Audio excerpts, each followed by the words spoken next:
Hello everyone and welcome to our official broadcast of the FIDE Women's World Cup. My name is Almira Skripchenko, I will be your host, and it's my pleasure to welcome in the studio Grandmaster Valery Gaprindashvili. Valery, hello. Hello, hello. Did you have everybody. a good night's sleep? Yes, the excellent one. And what do you think? How about the players, Koneru and Leitinji? I don't think that they sleep at all. It's not easy. Yes, today is the tie breaks of our second semifinals match. But before that, I wanted to share with you that the chess world is buzzing with the incredible news. Divya Deshmukh has made history, by the way, by becoming the first Indian woman to qualify for the World Cup final. It is a sensational result, Valery, yes? And yes, it is. And she's India's darling, but the story gets even more interesting. So let's have a look at the results first. What happened yesterday? Yesterday, the second game of the semifinals was played. So the match between Koneru and Leitinji is not decided yet. However, Divya Deshmukh, the 19 years old Indian star, she defeated the former world champion Tan Jung-gi. And you know, this tournament has been a true chess marathon, yes, and Divya faced an exceptionally strong field, so with some suggesting that, you know, this is mission impossible, yes, to qualify for the final. But she absolutely rose to the challenge, demonstrating fearless fighting chess as she took down Zhu Jiner, then Harika Dranavali, and yesterday Tan Jung-gi. That's amazing performance. Yes, but today another finalist will be decided in the match between Koneru and Leitinji. So now all eyes are set on this match because there is another monumental question that we can ask ourselves. So will Koneru make it? Will it be the Indian final? Yes, really historical, all-Indian clash. By the way, she was very close yesterday. Of course, she was very close. There's one move, absolutely thrilling rook ending in one game, endgame in one game, and another endgame.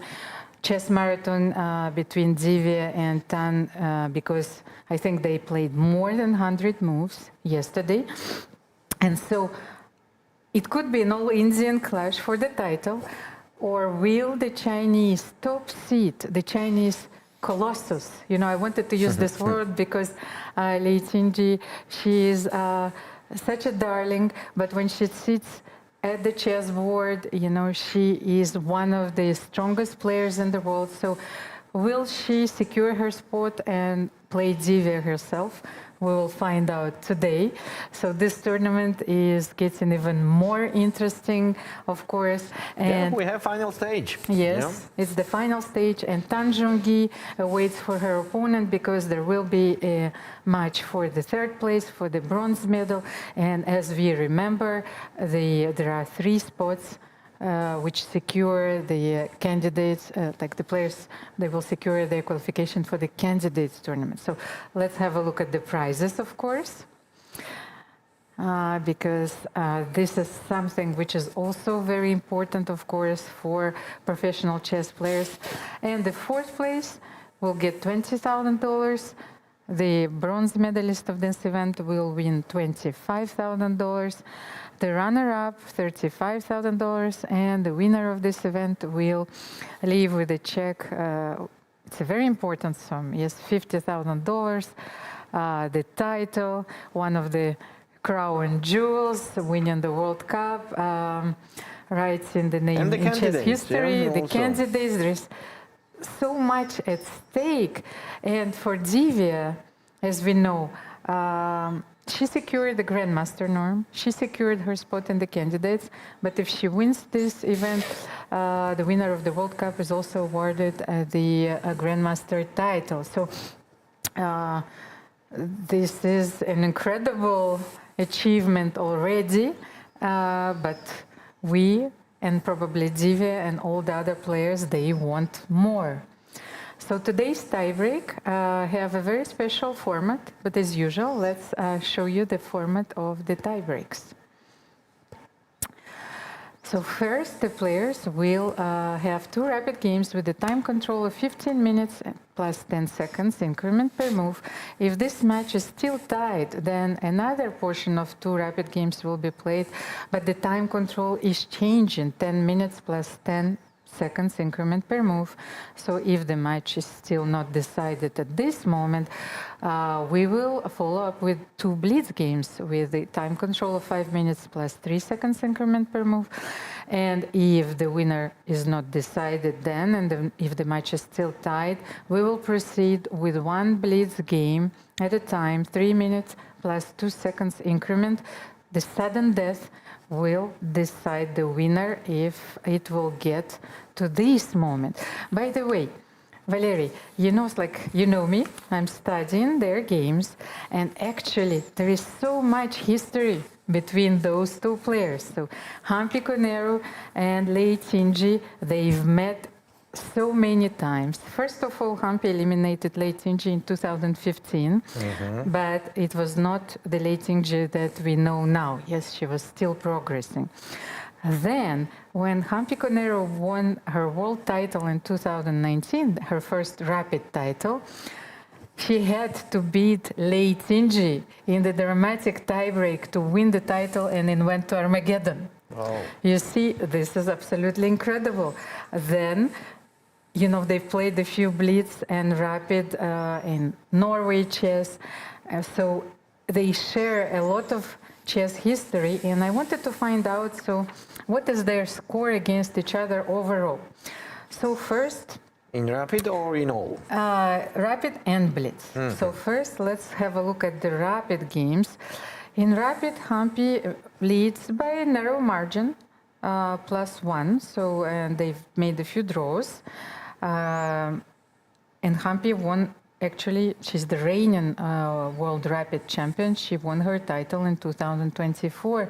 And I remember a very emotional interview where she shared with everyone how much it meant for her, you know, winning when you're 38, 39, and then maybe even later is very important, because those victories has a very different flavor. Yes. So how well they do in Blitz against each other? Actually, in Blitz, Hampi won 4 games, Lei won 3 games, and they drew 2 games. So also a very narrow margin against each other. And then I also had the results. Because Lei has won several medals in the rapid events and also in the Blitz events. So did Hampi.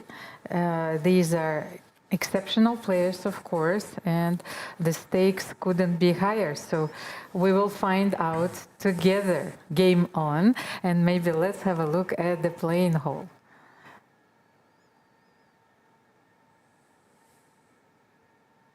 We know that Hampi normally is the first to arrive, but today is an exception.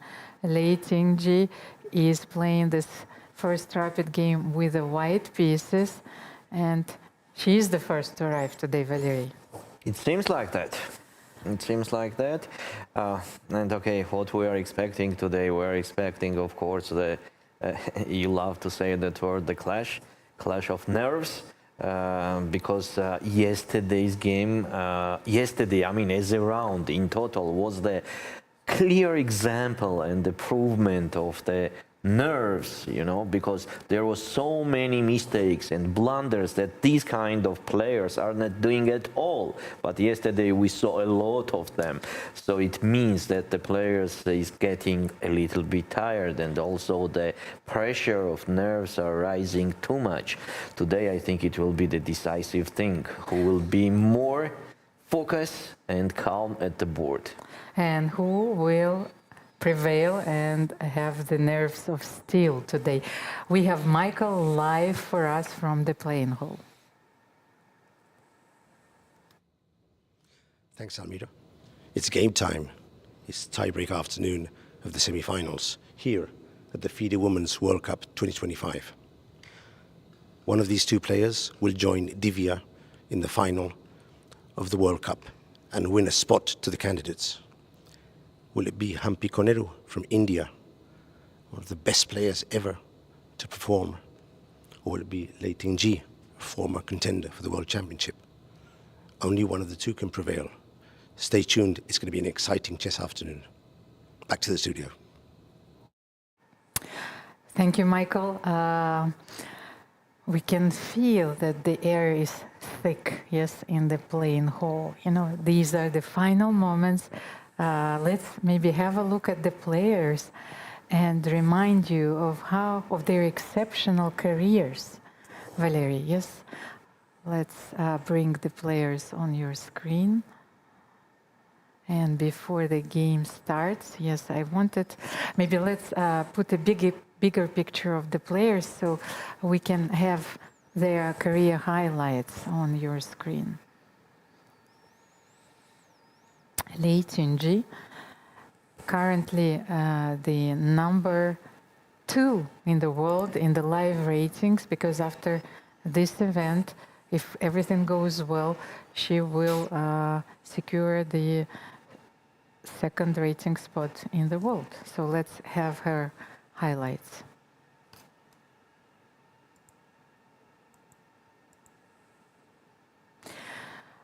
Lei Tingji was born on the 3rd of March 1997 in China. She achieved the Grandmaster title at the age of 19. Currently, she is having her peak rating. So, and you know, Valerie, how difficult it is to play against someone who is at his peak. And her career highlights include winning the Women's Candidate Tournament and playing for the World Championship title in 2023 against Zhu and Jun. And this match was very close. She lost narrowly 5.5, 6.5. And in front of her is sitting a titan, Hampi Koneru. So let's have a look at her career highlights. So she was born 10 years earlier, March 31st in India, and she achieved the title of Grandmaster at the age of 15. It's the youngest female of at course. that time. She was one of the female players who crossed the rating barrier. I think her peak was 26-25, by the way. So her career highlights include winning the World Rapid Championship twice, 2019, 2024. She is the winner of the Pune Grand Prix, which was organized recently. But she is also the winner of the Grand Prix series, and she played her match against Hu Yifang for the World Championship title. We have a handshake, and the game just started. E4 was played, E5, it's not a surprise, and Bishop C4 is on the board, yes. The Italian opening, Bishop C5, so Hampi didn't want to continue with, to start with Knight F6, so she first played Bishop C5, D3, by the way. It's a classical version, once again, of playing the Italian, Knight F6, and then C3.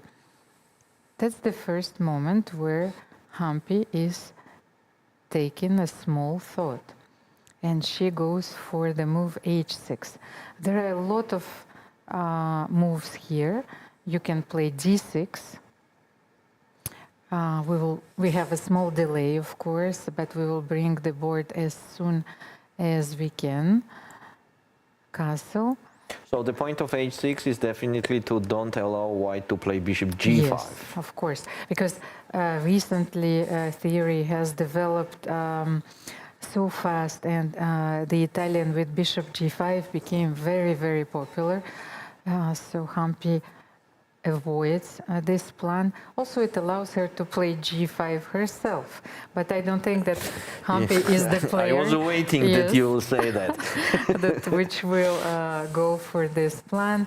Knight BD2, A5, securing a safe square for the bishop, probably retreating to B6 or A7. Rook E1 is on the board. And let's see if Hampi will start with Bishop A7 or castle. And as you remember, I've told you already, so when black plays h6, then we don't have this maneuver, knight g4, rook e2, and castle, rook, king h8, because h3, the knight doesn't have the square on h6. But I think castle is a very natural move here. Let's have a look. And Hampi goes for bishop It is e6. a very rare move. Let's see if we can bring the board, of course. We are. So yes, we are.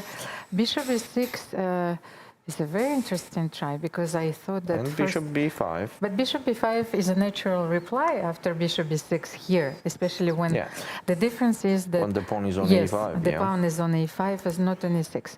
But let's see, maybe after castle, if white will play knight f1 here, we will have a transposition to the main line. Yes, I think so. To the line of castle, knight f1, bishop Yes, e6, and then bishop b5. bishop b5. What do we have here? Do we have the knight on f1? No, we have something different. I can't say it. I think it's, oh, no, I don't know. Let's take a look. Yes, h3. h3. Okay, h3, but I don't think it is changing too much. The thing is that Leitinji is leaving her knight on a d2. Maybe she wants to use it on b3. Maybe it is transposing to h3 line on castle instead of that bishop e6. We have to check that. It is transposing, yes. If you play h3, bishop, then castle, bishop b6, bishop b5. So this is a position that we and have. here we have actually a very interesting plan for black. Let's see if Hampi will execute. It's queen b8, queen a7, played by many, many grandmasters. You can also play knight d7, by the way. Queen b8 is a very interesting try. Oh, and she played knight h7.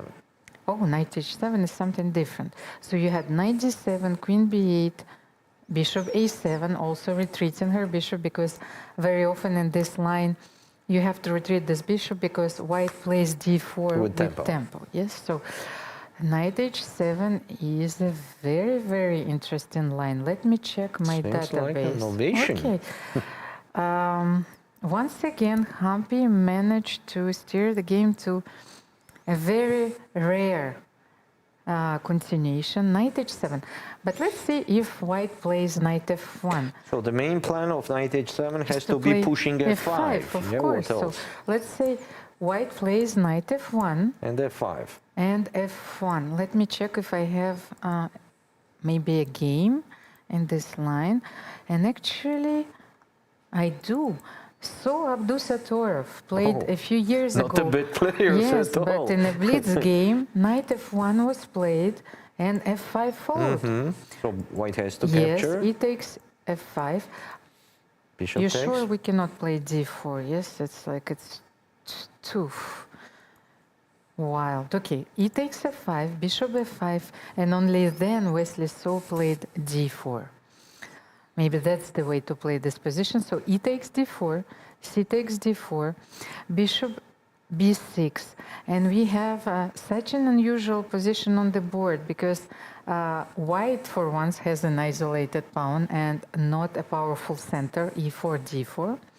Yes, so black is for the moment attacking this pawn twice, but it defended. So maybe you can bring the queen on f6. Let's see how the game continued. Knight g3, bishop g6, so you cannot give this bishop, of course. There is no better place for the bishop than on e3? Yes, bishop e3. And then a very interesting move, knight b4. So your eye in the c2 square. You want to play knight c2 and maybe c6 and knight d5 also. Yes, it depends. Because bishop a4 was played here, yes, right? And king h8. But we have a move. What do we have here? Knight f1. Knight f1 is on the board, so waiting for f5. Yes, Hampi is clearly playing. Here we are. A different move, and it's f5. Yes, so what I wanted to say. She is making a statement with this move, knight h7 and f5. Oh, and no d4. Yes, but it can transpose. Yes, knight g3. Bishop g6, right? and d4 now. Actually, bishop does not have any better place to go more than on g6, because if the bishop goes to e6, there is d4 and pawn is pinned. I have to refresh my screen, just a sec, pardon me. And here we are. So after knight g3, what I was saying, that after, if the black goes bishop e6, after d4, the pawn on e5 is pinned, d4 is with tempo, so the black could not capture with the pawn because the bishop is hanging, and if bishop just goes on b6, after d5, it's just a fork and white is winning the pawn. So it seems that the black has the only move. If they want to save that bishop, they have to play bishop g6. And here we are. Hampi is doing bishop g6. She spent a few seconds on that. And now if we have d4, then we are transposing to the game that Almira showed us, the game between So and Abdusatorov. But I cannot find a more natural move than d4 in Yes, this then position. if not d4, then what? Bishop e3? I mean, just to equalize somehow? No, but Yeah, then that bishop makes no e3 might give black also the possibility to take the initiative, yes? The pieces are very active. Maybe if bishop e3, by the way, I can take on e3 and then play knight g5. So I think it's essential to keep the bishop on this diagonal, because now the knight on h7 comes into play. Yes. And well, anything can happen, We of have course. d4. We have d4 on the board. So black has to take. Has to take. Of course, because otherwise The same this for pawn white. is lost. Then bishop b6, as we saw. Yeah, most flexible place for the bishop. Why to put it on b4? That makes no sense. We are using that b4 square later for the knight. For the knight, yes. Bishop b6. So for now we have 1-1 the same that in that game. They're still following the game between two very strong players. a3. And Here here is Lei innovates. instead of bishop e3. So she probably studied this game where black used this maneuver and played knight b4, this jump. So a3 is a prophylactic move. Also so natural. Yes. To stop knight b4. But could not black do the same with knight e7? Knight e7, we will find out. Okay, now I'm a bit concerned with the knight on h7 as well. Maybe we can bring it into play. What do you think? Maybe start with knight f6, because we cannot play knight g5 anymore. Knight f6. I would favor this move, because black is not concerned about white taking on c6. So I want to improve the knight on h7 now. We accomplished what we wanted. We played f5. White is remaining with the isolated and just pawn. a simple question. What is the knight doing there? Right? Exactly. It's doing nothing, so let's keep it in the game.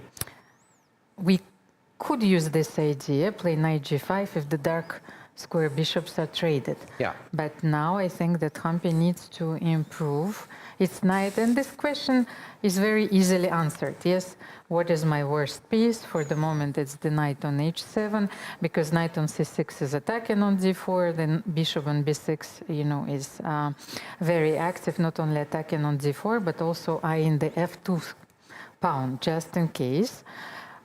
So for the moment, you don't want to play queen g7 because, you know, this knight is going to be pinned. You cannot connect your rooks. I saw another possibility here. So if you don't play knight f6, maybe you can play queen f6. Yes, so attacking the d4 pawn once more. This is a very interesting alternative. White has to play bishop e3. Yes, and maybe now your move knight e7, because with the queen on d8, yes, it was a bit strange, a bit awkward. At the same time, if the knight goes on d5 or f5, it is attacking the bishop, which stays on e3. So I also like this candidate move, queen f6, but with the idea of playing knight e7 and knight d5. And you also connect your rooks, of course. Yeah, this you is keep one the way knight on h7 for a while, but you are doing a great job with other pieces. Hampi goes for your move, knight e7. Maybe she is trying to use the analogy, yes, of the game that we just saw, and between So and Abdusatorov, and she made this move, knight e7. So in the game, I think there was bishop c4. Let me check just in case. What was played? Bishop b3, knight b4, bishop b4, king h8. And then rook e2, knight d5. So Hampi is aware that her knight is going to d5, yes? Yes, but you know, it's not the same. It's not the same. Now what I mentioned, what the queen on d8 was doing, it was controlling this diagonal that the white could not play knight h4. So now knight h4 appears. But if knight h4, I can still play bishop f7, yes? Bishop on f7, I don't like much. And Bishop you want d3. to play bishop d3, yes, And I it goes understand. kind of very logical way, you know, for white. You gave me knight h4, I did it. You gave me bishop d3, I did it. So it seems to me a little bit dangerous already for black. I'm a bit afraid also that you can play queen g4 next. I should improve my knight and to make this move, knight f6. Knight f6. But you know, from many other positions, especially with the knights on d3 and h4, I know that there is a sacrifice, bishop let's do it. h6 and then queen d2. If it works, it means that white is winning immediately. Let's do it. If not now, You then have when? this line in the Gioco Piano in the 4 knights, but with the center, e4, d4. But here, I think, yes, it that seems this like even better. sacrifice, yes, is simply Then king devastating. g7, Yes, it's and then just knight f5. maybe check. even rook e7. Oh, Rook yes. e7 Rook winning, e7 yes, is yes. even. So even- maybe knight f6 is not such a good idea here. And knight h4 is on the board. So Hampi, maybe she can leave the... No, I don't think that she can leave the bishop on g6 because now... Then light squares will No, be. but rook e7 is the threat. Yes, I On want the to same play time, rook yes. e7. Let's show it, yes. So you cannot even make another move. You have to retreat the bishop to f7. Bishop f7 and then bishop d3. Yeah, it's a clear example of the better preparation in the opening now between the opponents. Okay, for the moment I cannot take the pawn on d4. Yes, let's show it. Which moment? Bishop d3, D3, yeah. yes. Bishop It's not d4 because possible of bishop because of h7, this. of course. Now we know that I cannot play knight f6 because I think that bishop h6 is simply winning. But then, what move can we make? Okay, we know that Abdusatorov, he went king h8 anyway there. Yes, but here. And knight d5. So we know that these moves are thematic for this position, but which one is more important? Because I feel that knight d5 allows knight f5, Valerie. If we play D5 knight here, d5 right? here, yes, if we follow the ideas of the game that we've seen, I also think that you can play knight f5 or queen g4. Yes, Yeah, what both was of- the game? And bishop d3 is played immediately by Lei Qingji. She is aware that she was given another chance because she was lost yesterday. Yes, she defended heroically, but at some moment Hampi missed maybe even twice a winning chance. Yes, and But mostly in the end, when Of rook course, d5 was yes. clearly cutting the king and winning the game. and Oh, the wait a lady's sec. fortune. Bishop h6? Ladies and gentlemen, here bishop h6 normally wins because you cannot defend Just game over. the king. The black monarch is vulnerable. So if Lei Qingji will play bishop h6 here, and she knows that this sacrifice is thematic, Hampi Koneru cannot take on h6 because I think that after queen d2, this is it. Let's see. Let's do the. This is the first critical brave. moment of the game. Look at Lei Qingji. She see. The thing is, she might not see it immediately, but she knows that this is one of the most important ideas in this opening. you see it many, many times, because if you can sacrifice and bring your queen and the pawn cannot be defended immediately, that's why actually I think that black is playing king h8, so you can have the move knight g8. Yeah. You see, now we understand what is the subtlety, the real subtlety of this position is that black needs to play king h8 to be able to bring Oh, no. She missed it. the knight to g8. But knight f5.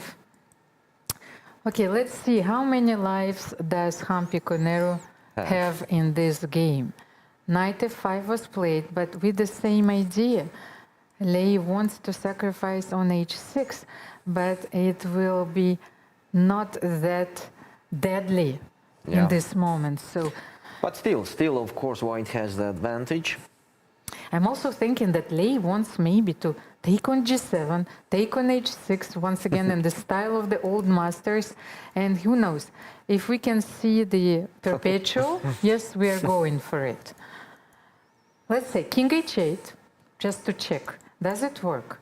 Knight g7, king g7. By the way, queen d2 doesn't work because you can play rook h8. Yes, and knight g8. So bishop h6, king h6, queen d2. Where do you go? You cannot go on a white square, so you have to go to... That's it. No, you have to go to king g7, then queen g5. Check. Then I still have queen h8, and then Queen h6. King g8. King g8. And rook e3. Rook e3, simple. And rook e3, rook g3. This is winning. What was in the game? In but the game in the was rook game, e8. Hampi, she made a better move because rook e8 is threatening to take on a1. So let's say maybe if you deflect the queen from d1, yes, maybe it's not the same story. So let's see. Let's check knight g7 here. So maybe rook e1 first, and we are deflecting the queen. Queen e1, king g7, and if bishop h6, king h6, let's say queen e3, king g7, queen g5. We have f8 maybe you square, have king f8. But if queen h6, where do you go? You go on e7, king e7, and if rook e1, king d7? No? I cannot calculate. Let's see. Queen h6, king e7, rook e1, and king d7. And after bishop f5, you are going to c6. Yep. I cannot believe, but I think this looks like a position from the game of Claudia Coulon, by the way. Do you remember? Yeah, with two she pieces against the rook. Yes, and her king was on c6, but this is not winning. No. Okay, so rook e8 was a very important move to deflect played rook e3. white's rook. Rook e3, but then if rook e3, bishop e3, Lei is connecting her rook. Yes, first of all, the rook a1 connected to the queen. Maybe she will play queen f3 next. Yes, but on the same time, we have to mention that she already missed a big part of the advantage that she could have. Maybe slightly better for white, but now it's not a big danger on the black king. So what is white idea? So you want to play, I think, queen f3, yes, and then sacrifice. Queen f3 or queen g3 is going to be deadly. So rook e3, bishop e3 is on the board, and then I think that black should avoid and do Queen something F3, against right? queen f3. If the queen, best option maybe bishop d5. to yes? activate the bishop also on the same time. It's like Hampi survived maybe the second time. If she will play bishop d5, then the worst is behind her, yes? Yeah, definitely. Definitely the worst thing for black is behind. So bishop d5 is so obvious. I think that Hampi will do it soon because it is connected to the move of queen f3, that's one side, but on the same time we're just improving the bishop. You know, why not to stay on d5 with the bishop? By the way, I thought about another move, bishop h5, so why not to do it from this side? But I think that white can play g4. And this powerful move is even adding some wood to the fire, yes? So We should not provoke late in G twice. Yes, bishop d5 is a very, very important prophylactic move.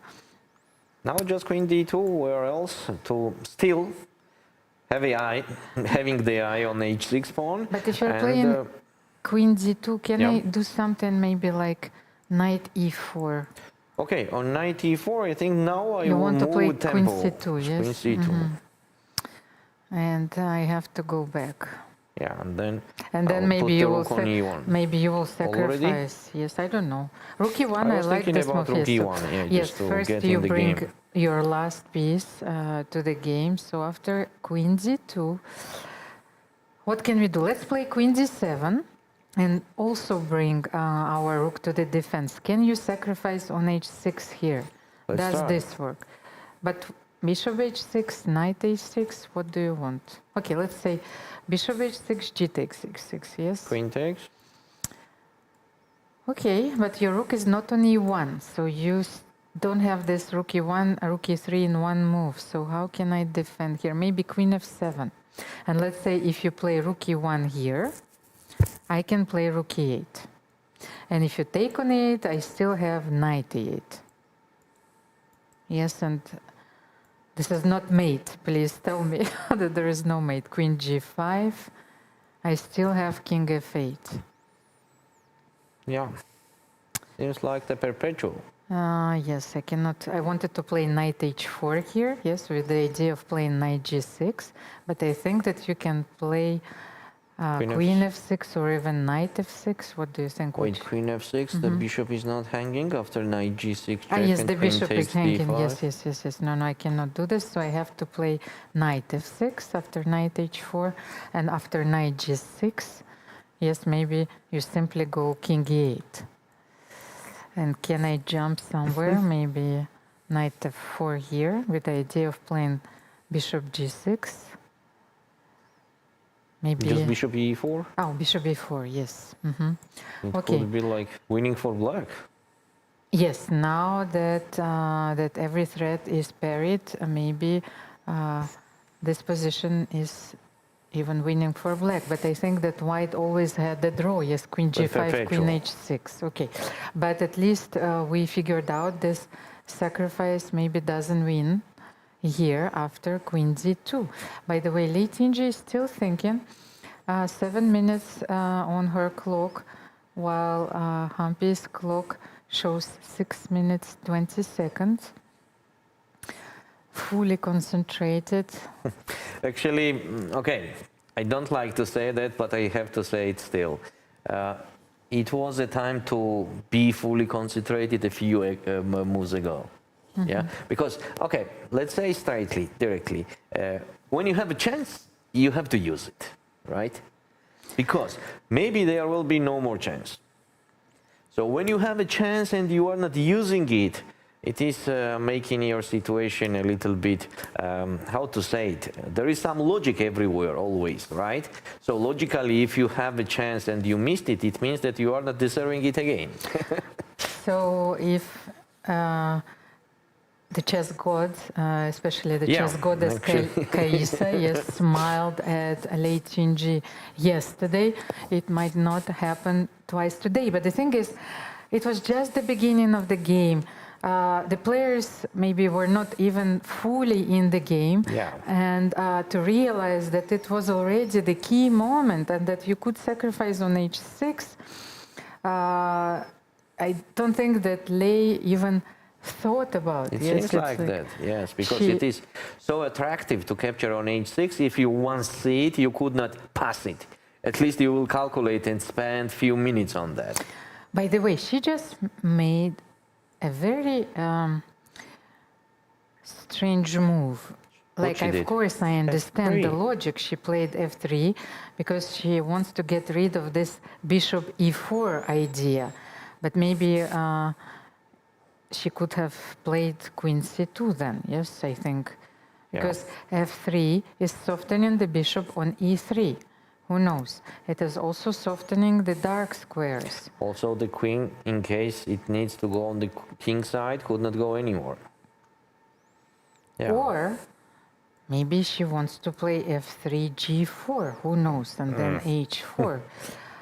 It's very interesting. Let's say you play queen d7, it's a very natural move for me. Maybe you can also play queen f8, by the way, which is also, let's put, for me, queen f8 even looks Queen d7 was in the game. more natural, but queen d7 is on the board after a3. And queen d2, no, she doesn't want to play g4 because it, for me, but let's have a look just for a second, because I was trying to make it work. So what do you do after g4 here? Ladies and gentlemen, this is Almira Skripchenko Yes. with g4 and with black g5. Yes, but So here, she will not miss that. here at least I'm trying to make sense, you know, of this move f3, because let's say you will play rook e8, probably threatening rook e3. I will retreat my bishop to f2, and I'm controlling all the squares on the e file. And I want to play h4, you know, or play king g2 first, improving You my have very position, strong queen knight on g2. f5. Yes. You know, that nothing could touch And I it. wanted to secure it forever, because even if you play bishop e6, okay, let's say here I will play queen d2. Yes, after. It's black to move. Okay, we A4, need for a4. example. Okay, I don't know what for a4. Let's say I will play Just a queen pass move. d2, and oh no, I'm giving away the F3 pawn f3 is pawn. hanging. How can I make it work? It's not easy. Maybe It's not bishop easy, c2 and then queen d3. I like this idea. Let's say you make a move, a passer move like c6, yes, something. And I know, but now I'm giving the pawn on a4. But at least, yes, it was a very interesting try. But Lei Qingji, she played queen d2 here. Now she wants to sacrifice. No, but, I don't think so. But the thing is, this sacrifice will backfire in this position, because bishop d4 will always Check. come with a check, and also bringing the bishop back to the defense. And Bishop Hampi e6 played- provokes g4. Yes, a very good move, bishop e6. So I think that Lei Qingji has to play g4 here. She is forced to follow your way. g4. It's actually such an interesting, Yeah, otherwise knight complex has to go middle back, which does game, not seem yes. look. Because we have one rook and one minor piece traded, but it features plans, you know, which I've never seen before. Valery, first of all, we had a rare line in the opening, then only one game that I've had in a database played by a very strong grandmaster, and then at some point the players were on their own, because they have to demonstrate their creativity, their chess prowess, you know, their skills in calculating or in taking strategic decisions. So what do you do here? You don't want to play knight g3 here. Definitely I don't want. Definitely I don't want. That's why we have to play g4. And bishop e6 is such a subtle move. First of all, retreating the bishop now that the pawn is on f3 and attacking the knight on f5 is one idea. But you are also ready to jump knight d5, yes? Just in case. You also have this possibility. So g4, let's jump on d5, yes? Immediately. I'm not saying that I will play g5 and secure the f4 square, because the h6 pawn, yes, is hanging. Okay, so first of all, we just want to capture that bishop. Dark square, so bishop f2. yes, bishop f2. Sacrificing now makes no sense at all. I hope so. Bishop takes h6. No, but I think that now that the pawn on d4 is hanging, okay, bishop h6, I will take on Just h6. take. Mhm. Just take. But Queen still, h6. I can see that you have this queen g5, queen h6, by the way. We Yeah. still have the same mechanism which allows white d4 to pawn draw. is not hanging yet. And the bishop on e6 is hanging. That's the biggest problem. That's why you cannot play queen h7. Yes. Yes. So This on is, queen h7, just so what the if bishop. queen f7? Then you're checking me. Yes. Queen g5 and queen h6. There is nothing more. Maybe it's time to do that for white. But what if bishop f2?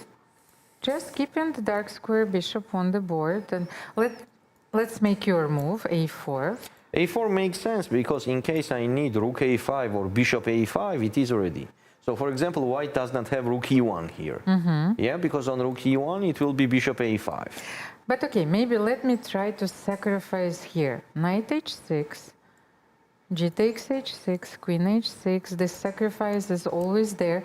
And I thought that after queen f7, I can play rook e1. No, you know, now the bishop has retreated And we itself have the to move. f2. Knight g3. Knight Oh my g3. God. That was unexpected. Well, but at the same time, yes, you have to be ready to play g4. It's like we are sitting here. So as we These are see, not our pieces, and they have to take those decisions under enormous pressure. okay, This spot in the candidates, the That gives- final, yes, the title. What is going on through her, mind? that gives us to think that these tie breaks today could end up with a very much of Blitz games, because both of the players, they are so solid and they are doing so safe that even in the position where white was winning, late in G even did not consider the sacrificing and the very aggressive way to go. At the same time, knight g3 maybe is rerouted to e4, so will Hampi play rook e8? Yes, she is going for rook e8 right now. I was considering another option, queen f7, but maybe rook e8 preparing queen f7. But can white play bishop g6? Actually, I think that Leitinji, she retreated her bishop, yes? So if bishop g6, I think bishop f7 Yes, simply, of course. yes? And if bishop f5, bishop b6? Bishop e6. Okay, yes, this is a very interesting way I think Hampi will be to okay play against to make the this. draw. Of course, with the black pieces, it's a very good Let's see result. what happened in the game. After bishop f2, Hampi jumped Plays to knight d5 once again. So what if Lei plays rook e1? She needs to bring this last piece, activate her rook, and this is on the board. This move is a very natural one. And queen f7, queen of course, this f7, was also very obvious. Queen f7 with the rook on e8. Okay, I understand that Hampi wants to play knight f4. So if queen c2, by the Yeah. way, so you want to play bishop g6. I think that There is the knight only f4. way is to play against and to parry this threat is to play knight f4. And the black is okay, absolutely okay here. Are you sure? Yes, I like black's position. So, but I like the black space more. cannot, They of course. look more flexible. First of all, there is no clear target in black's camp. If only the weak, like if I may say, yes, the weak light squares. And we have a move here. And that move is... What is the new move? Can't see it. And they Bishop don't have e4 it. was played. No, bishop e4 was played. Okay. And c6. And c6, securing this knight. And this is a wonderful outpost on d5 because white And is bishop playing b1, here with we the are. isolated pawn, and white cannot play c4. Yes, so this knight is a very important piece. Bishop b1 and Leitinji wants to build a battery on this diagonal. Yes, queen g3, queen c2, and queen h7. By the way, I think that when Lei will play queen c2 or queen g3, then black will almost always reply with knight f6 back. Yes, knight f6 so, back. Yeah, to support she always the has h6. Okay, we this have few defense. moves, few new moves. I have to refresh it. We always have a small delay. It's not easy, especially at this stage of the rapid game, because players are down to their 2 minutes. Hampi decided to play knight f6 immediately. To stop those ideas connected to the queen and the bishop on that diagonal. And Leitinji played knight e4. And so they traded the knights. They trade the F takes e4, building this center. You know, very often when you start the gioco piano, you want to have this Yeah. powerful center. And Almira, E4, maybe it's D4. already the time for me to say that it smells like a draw. You think so? But I Yes, think this middle game completely. still remains Yes, but- very interesting. However, I understand that when the last knight Draw. disappeared from the board, how can you make a draw here? Because Humpy With decided proposal. Humpy decided to define the structure in the center immediately. D5 is one of the moves that you use to fight against such a Yes. center. And Okay, let's- first of all, let's say that taking on d5 will not be good, right? I don't Because, think so. But it will what be if just E5? E5, Then you definitely want to white play has to bishop play F5 because I think after E5, Queen white D3 is I mean, threatening yeah. Queen D3, so you have to play. No, we have another Oh, move. what a tricky move. Queen C2 with the same idea. And if you take on E4, then Queen takes E4. That's a big advantage. D5 was a mistake. And then I if don't Queen think so. C2, Why it's mistake? I'm not forced to take on e4, right? of course, but now I want to take on D5 and Queen H7. What about queen g6? Don't I have the move like that? Queen G6, but what if I take on D5? Then you take on I'm C2. just pinned and Yes, then you're I am in pinned. trouble. Let's take a look. So what's going on? Take on d5, take on c2, take, and c takes d5. And how about Bishop G6? Bishop g6 And after Rook E7, you're pinned forever, I feel. You will have to play Bishop D8 to unpin. on bishop d8 there is bishop h4. Yes, So so- I want to play king f8, but you have king h1 threatening bishop h4 here, and I think that's it. Okay, so let's take a No, look no, no, what no, no. This Harika is a has to very play. dangerous line. She did g6. And Humpy played G6. The players are down to their last minute, 1 minute, 13 seconds Maybe for it was Humpy much Koneru. better to play your move, Almira, instead of g6. Well, What do you think? what, you know, like my life is full of these questions, what if? You have to live with the consequences of your decisions. So G6, by the way, aren't we losing the pawn on G6? How Okay, let's about take a E look. takes Take. D5? Take. Bishop D5, Rook E8, and she goes for this variation. Queen E8, Queen G6, Queen G6, and Bishop G6. White wins this very important pawn. And I think that we are following this variation. Yes, so it means that g6 was not a good move at all for black. Humpy no, has to Humpy play played g5. Bishop F5. What? Maybe she was pinning her hopes on this move. Bishop F5. She didn't want to give the G6 pawns. She wants to keep those pawns on G6 But and after H6. queen b3, it's like a winning for white. So attacking the bishop on B6 and threatening the discover check. Okay, Bishop B1 is forced. Yes, Oh, it seems Lei is winning this game. So d takes c6. it was a blunder. Bishop B5, D takes C6. Let's try. King H7. I think that Humpy wants to play this position with the opposite color bishops. Ah, no, sorry, Almira. Maybe not d takes c6, but d6. And what is the Does difference? not it make more sense to have the But- passed pawn there? Wait a second. First, we have our line on the board. By the way, D takes C6. What is happening here? King H7, and then I will take on B6. Ah, you will take Queen C6. Okay, I understand. Humpy is pinning her hopes on this endgame with And, queens and opposite color and it's a good bishops. chances. That's why I said d6 instead of d takes d6. That makes much more sense. King H7 is on the board. So after d6, king h7, and take on b6 here. So that's Humpy's second life. Second She life, yeah. needs to save this game once again. So she was losing once, she was actually losing twice, and now she has a perfect chance to survive. So Queen B6 and Queen C6. I think that Queen C6 is a draw here, because if you're bringing the pawn to C6, and then you will be able to But play... there is another thing to calculate, Almira. Queen takes a5. Yes, but let's just show first that Queen C6 and Bishop B takes C6.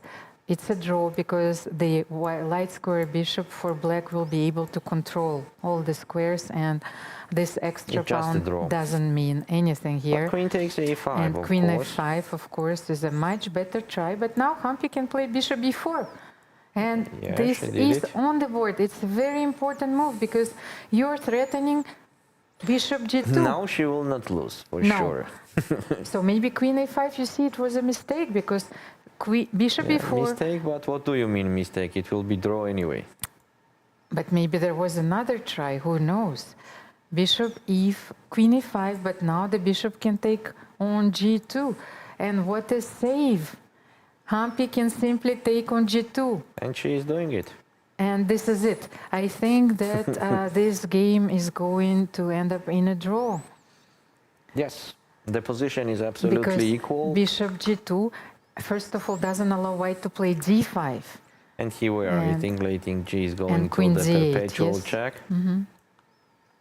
Maybe queen e7, king g8. White definitely does not have any chance to win here, Queen so it's Z8. better to do the draw clearly. d5. No, D5. By the way, I thought that queen d8, king f7, you have no checks.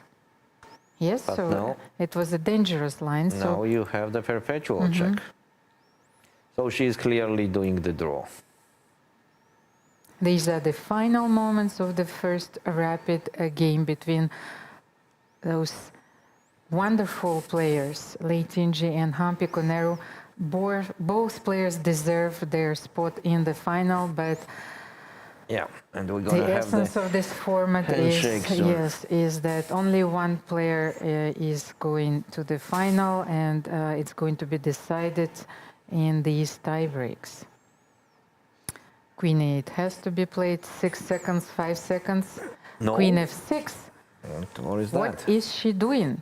Queen f6, she wants to play bishop d4, but Hampi, and she's attacking the pawn on g6, by the way. So queen c6 maybe.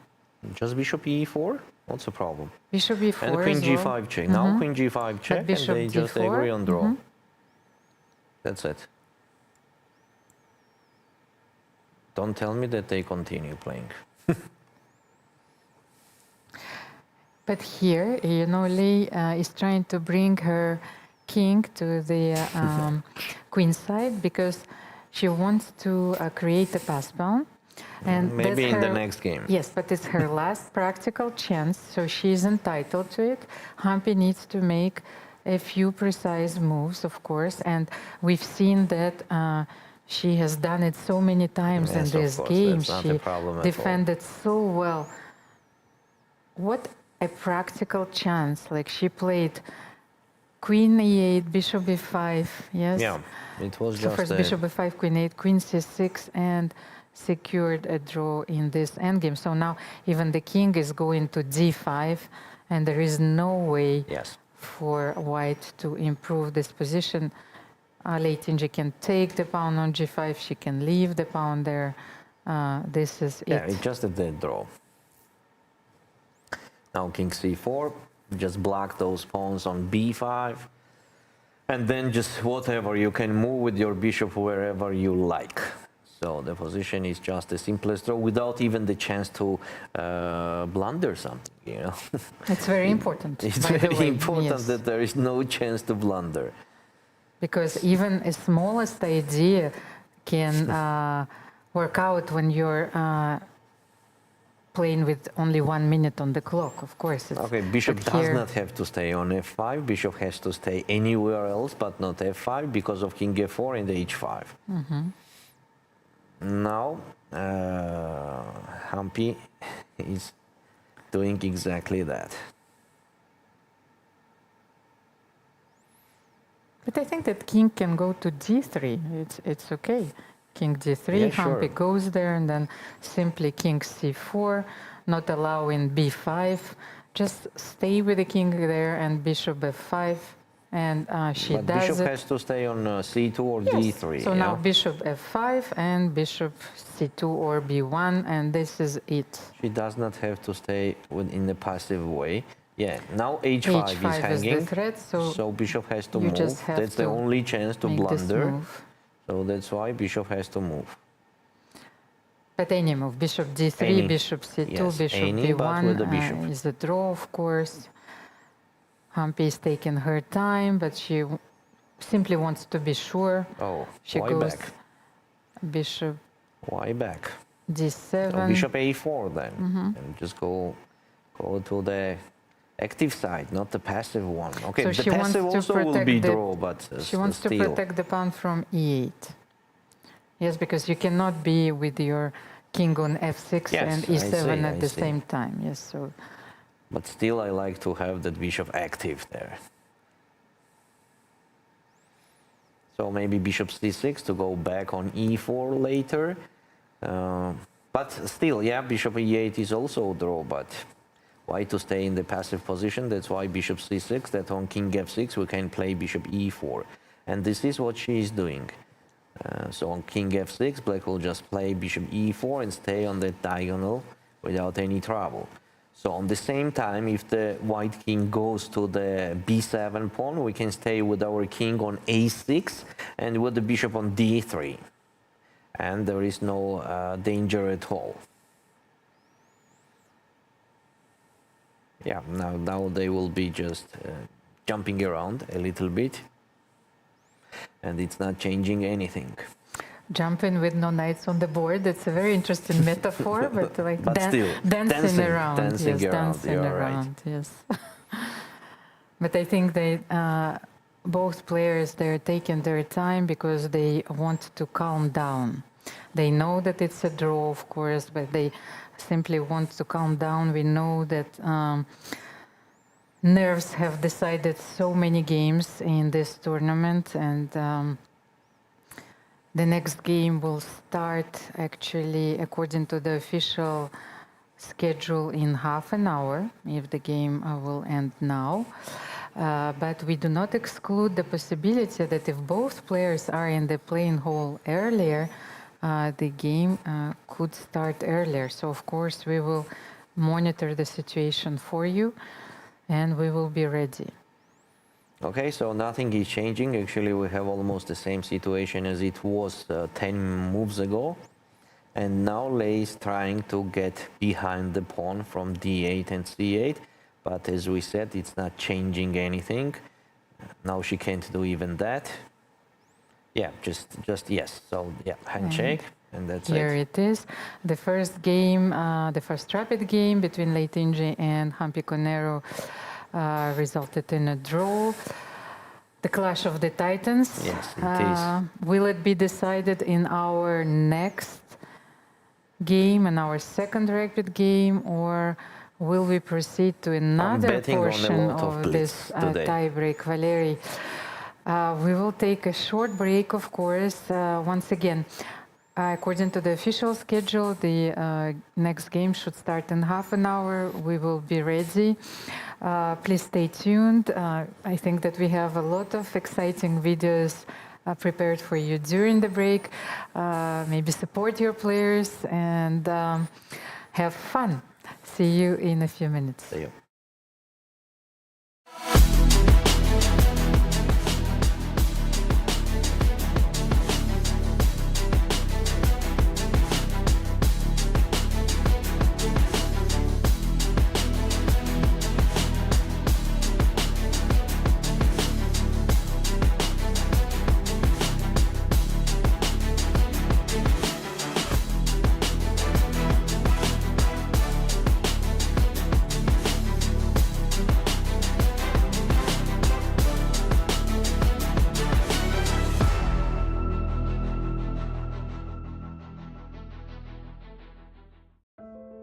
Chessboard. 64 black and white squares. Or is it more than that? It's a battlefield. A stage where strategy meets instinct. This is where women play their own way. Playing with fire. Playing with heart. Playing with emotions. Playing as strong as any man can play, and beyond. Every move you make breaks the old rules. Every game you play redraws the map. No ceilings, no labels, no limits. This is not just a game. This is your arena.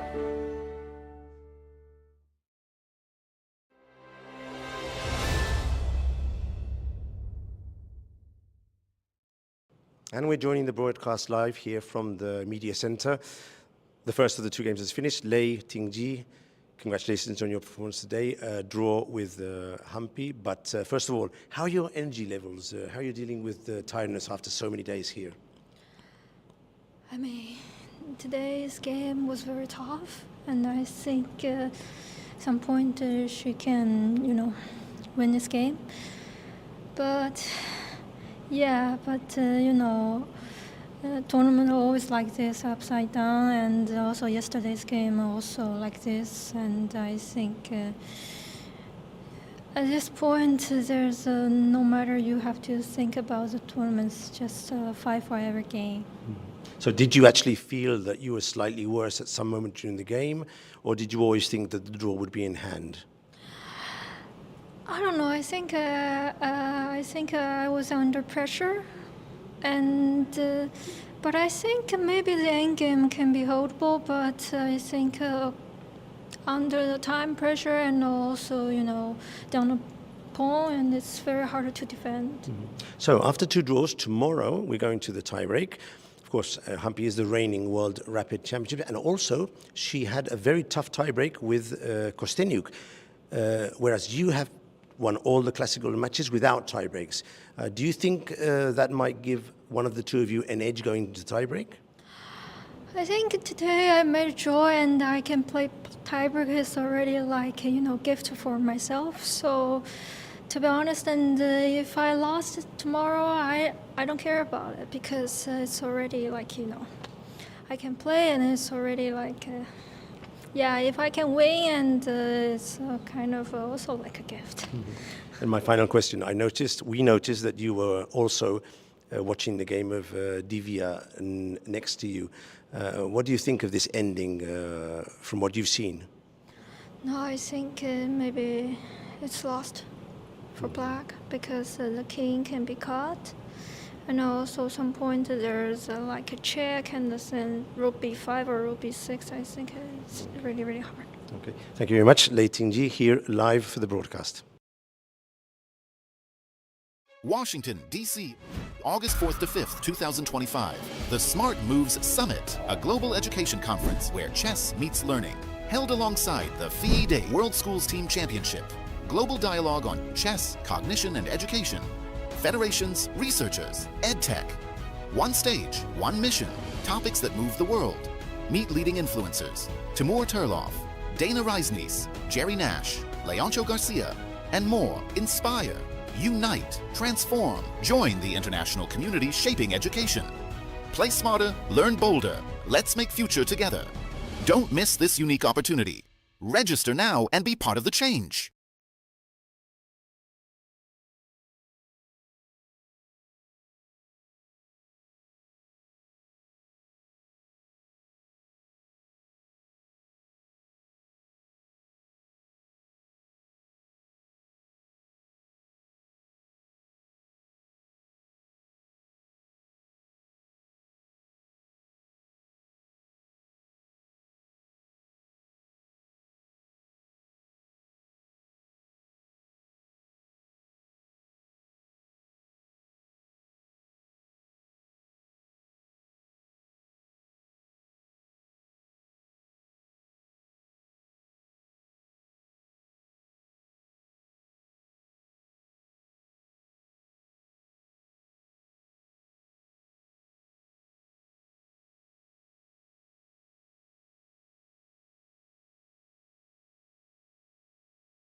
Dear chess friends, welcome back to our studio in Batumi. And today we have a very exciting tiebreak between Hampi Koneru and Lei Tinji.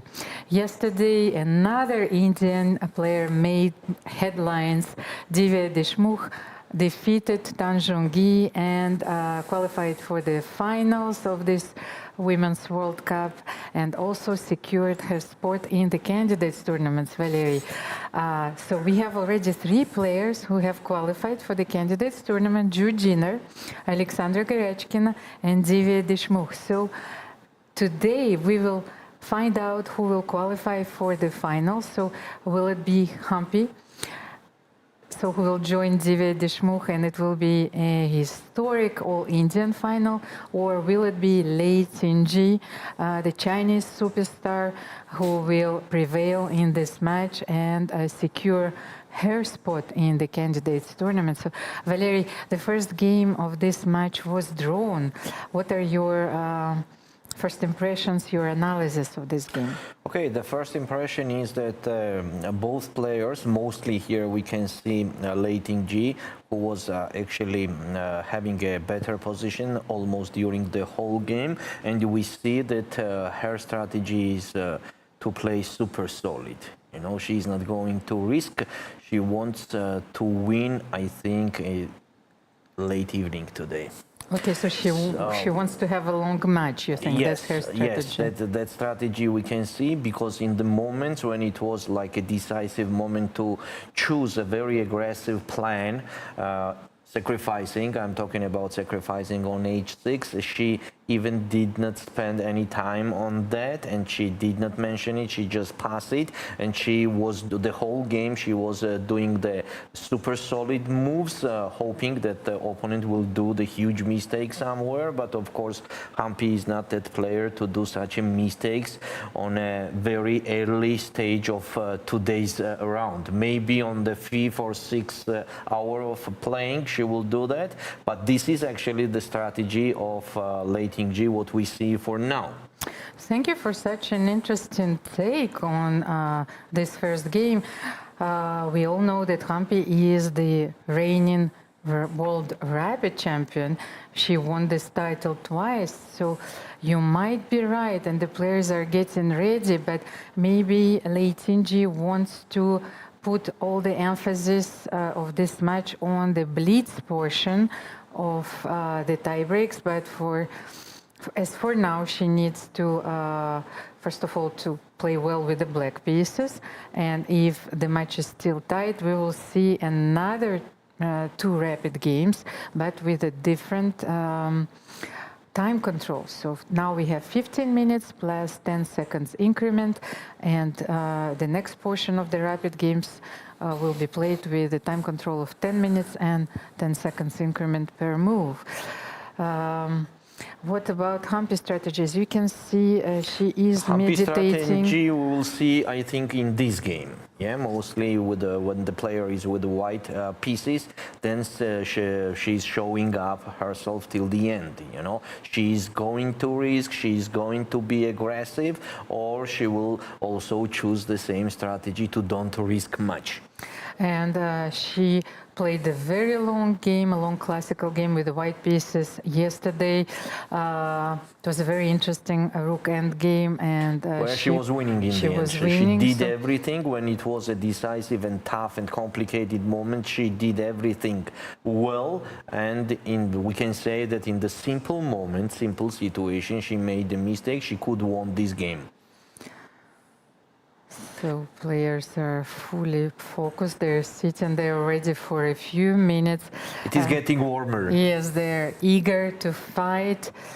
I wanted to say that given the history between those 2 players, and that Hampi Koneru already won 2 important matches, you know, during their professional career, once in the World Championship, then in the World Rapid Championship. She won the match against Lei Tinji to win the title, by the way. It was the tie break, and they went and they played the Armageddon, yes, in this match. So Lei Tinji wants her revenge, but will this revenge happen today?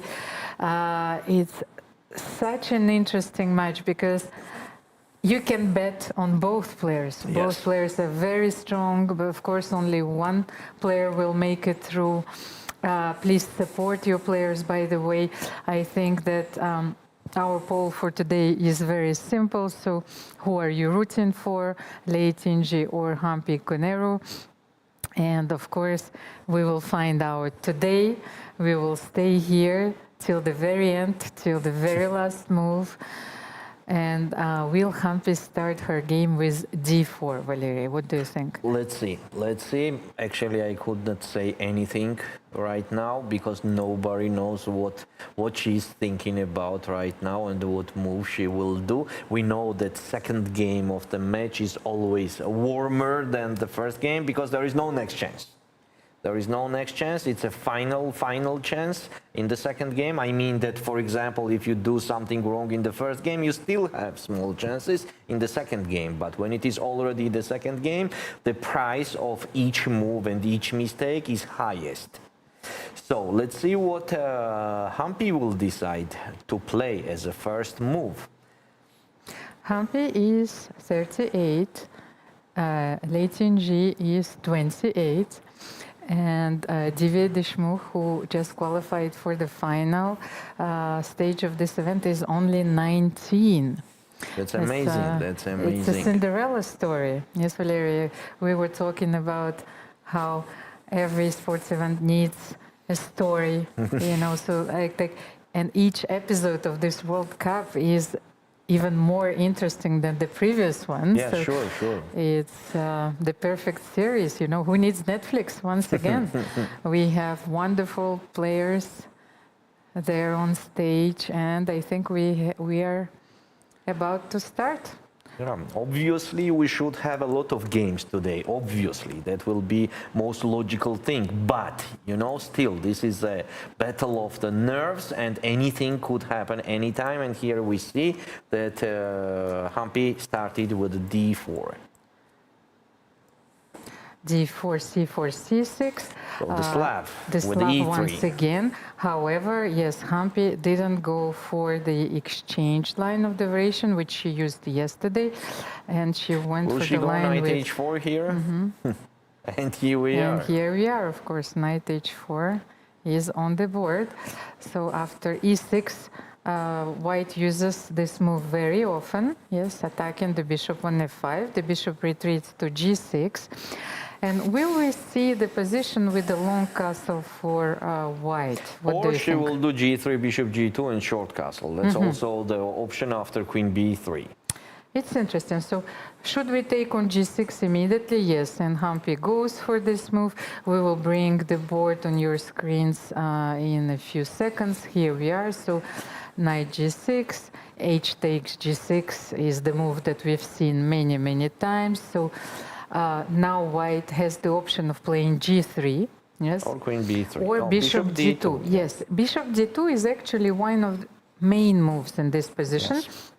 Because I think that move is preparing maybe the long castle, knight bd7. That's then, also very natural. yes, queen c2. I think we are going to see this move after knight bd7. Let's just show queen c2. I don't think that Hampi wants to play g3 here. If you start with bishop d2, Yes, then it's different way. Your intentions are unveiled. Could be queen b3. At the same time, we have to mention that. Yes, could be because queen b3. Hampi, she likes to go for the rare lines. She likes to surprise her opponent with a rare plan, rare structure, as we've seen in the previous game with the black pieces. So you're absolutely right. She may even play rook c1. So let's just show queen c2, rook c1, g3, or queen b3. Just a sec.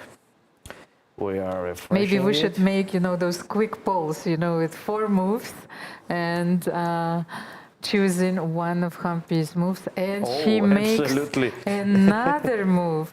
She makes the move c takes d5, actually defining the structure immediately. What Okay. does it mean? First of all, the knight is on d7. It Yes. cannot jump on c6. Yes, so it will not be so good for black to capture with the c pawn, as in this structure, knight has to stay on c6, not on d7. So that's why letting g capture with the e pawn. Yes, and the thing is, so now Hampi played queen c2. Maybe in her preparation, especially that we've seen the exchange Slav yesterday, she was mostly orienting, her opening preparation at this move. Yes, c takes d5. So bishop d6 is on the board, yes? No. Yes, Yes, I think yes, now I can yes, it see the is. live position. And And long long castle. castle. At least I was right about something, yes? Yes. The long castle is on the board. Let me check if I have a few games in this So variation. black also has here the chance to do the long castle. Letting g decided to play knight g4, attacking the both pawns on the same time. Knight g4 immediately. By the way, maybe we can show that rook h2, first of all, was not possible, yes? I think that rook h2, and then g3. And you will have this bishop, which was stuck on h2 in the game Spassky-Fischer, but it was an end game. Nevertheless, it never saw the light again. Yes. Here It's I stuck have a game there between forever. Lisa and Malachov. Black played queen e7 and a long castle. Knight g4, by the way, was played a few times. Okay, not on a high level. And I think that the players are almost Wait. on their own here. What's going on? Knight e4 because you cannot take because queen e4 check. What a nice move. What an interesting move. So in this case, there is just queen e4 check. And at the same time protecting the pawn on f2. But what surprises me is Queen that e7. the players are blitzing out the moves. So I suspect that they might as well be in their preparation. Let me check if I can get this position with a different move order. If white first plays queen c2 after knight d7, then bishop d6, then castle, let's say queen e7, and then... Now everything goes to the quiet mode.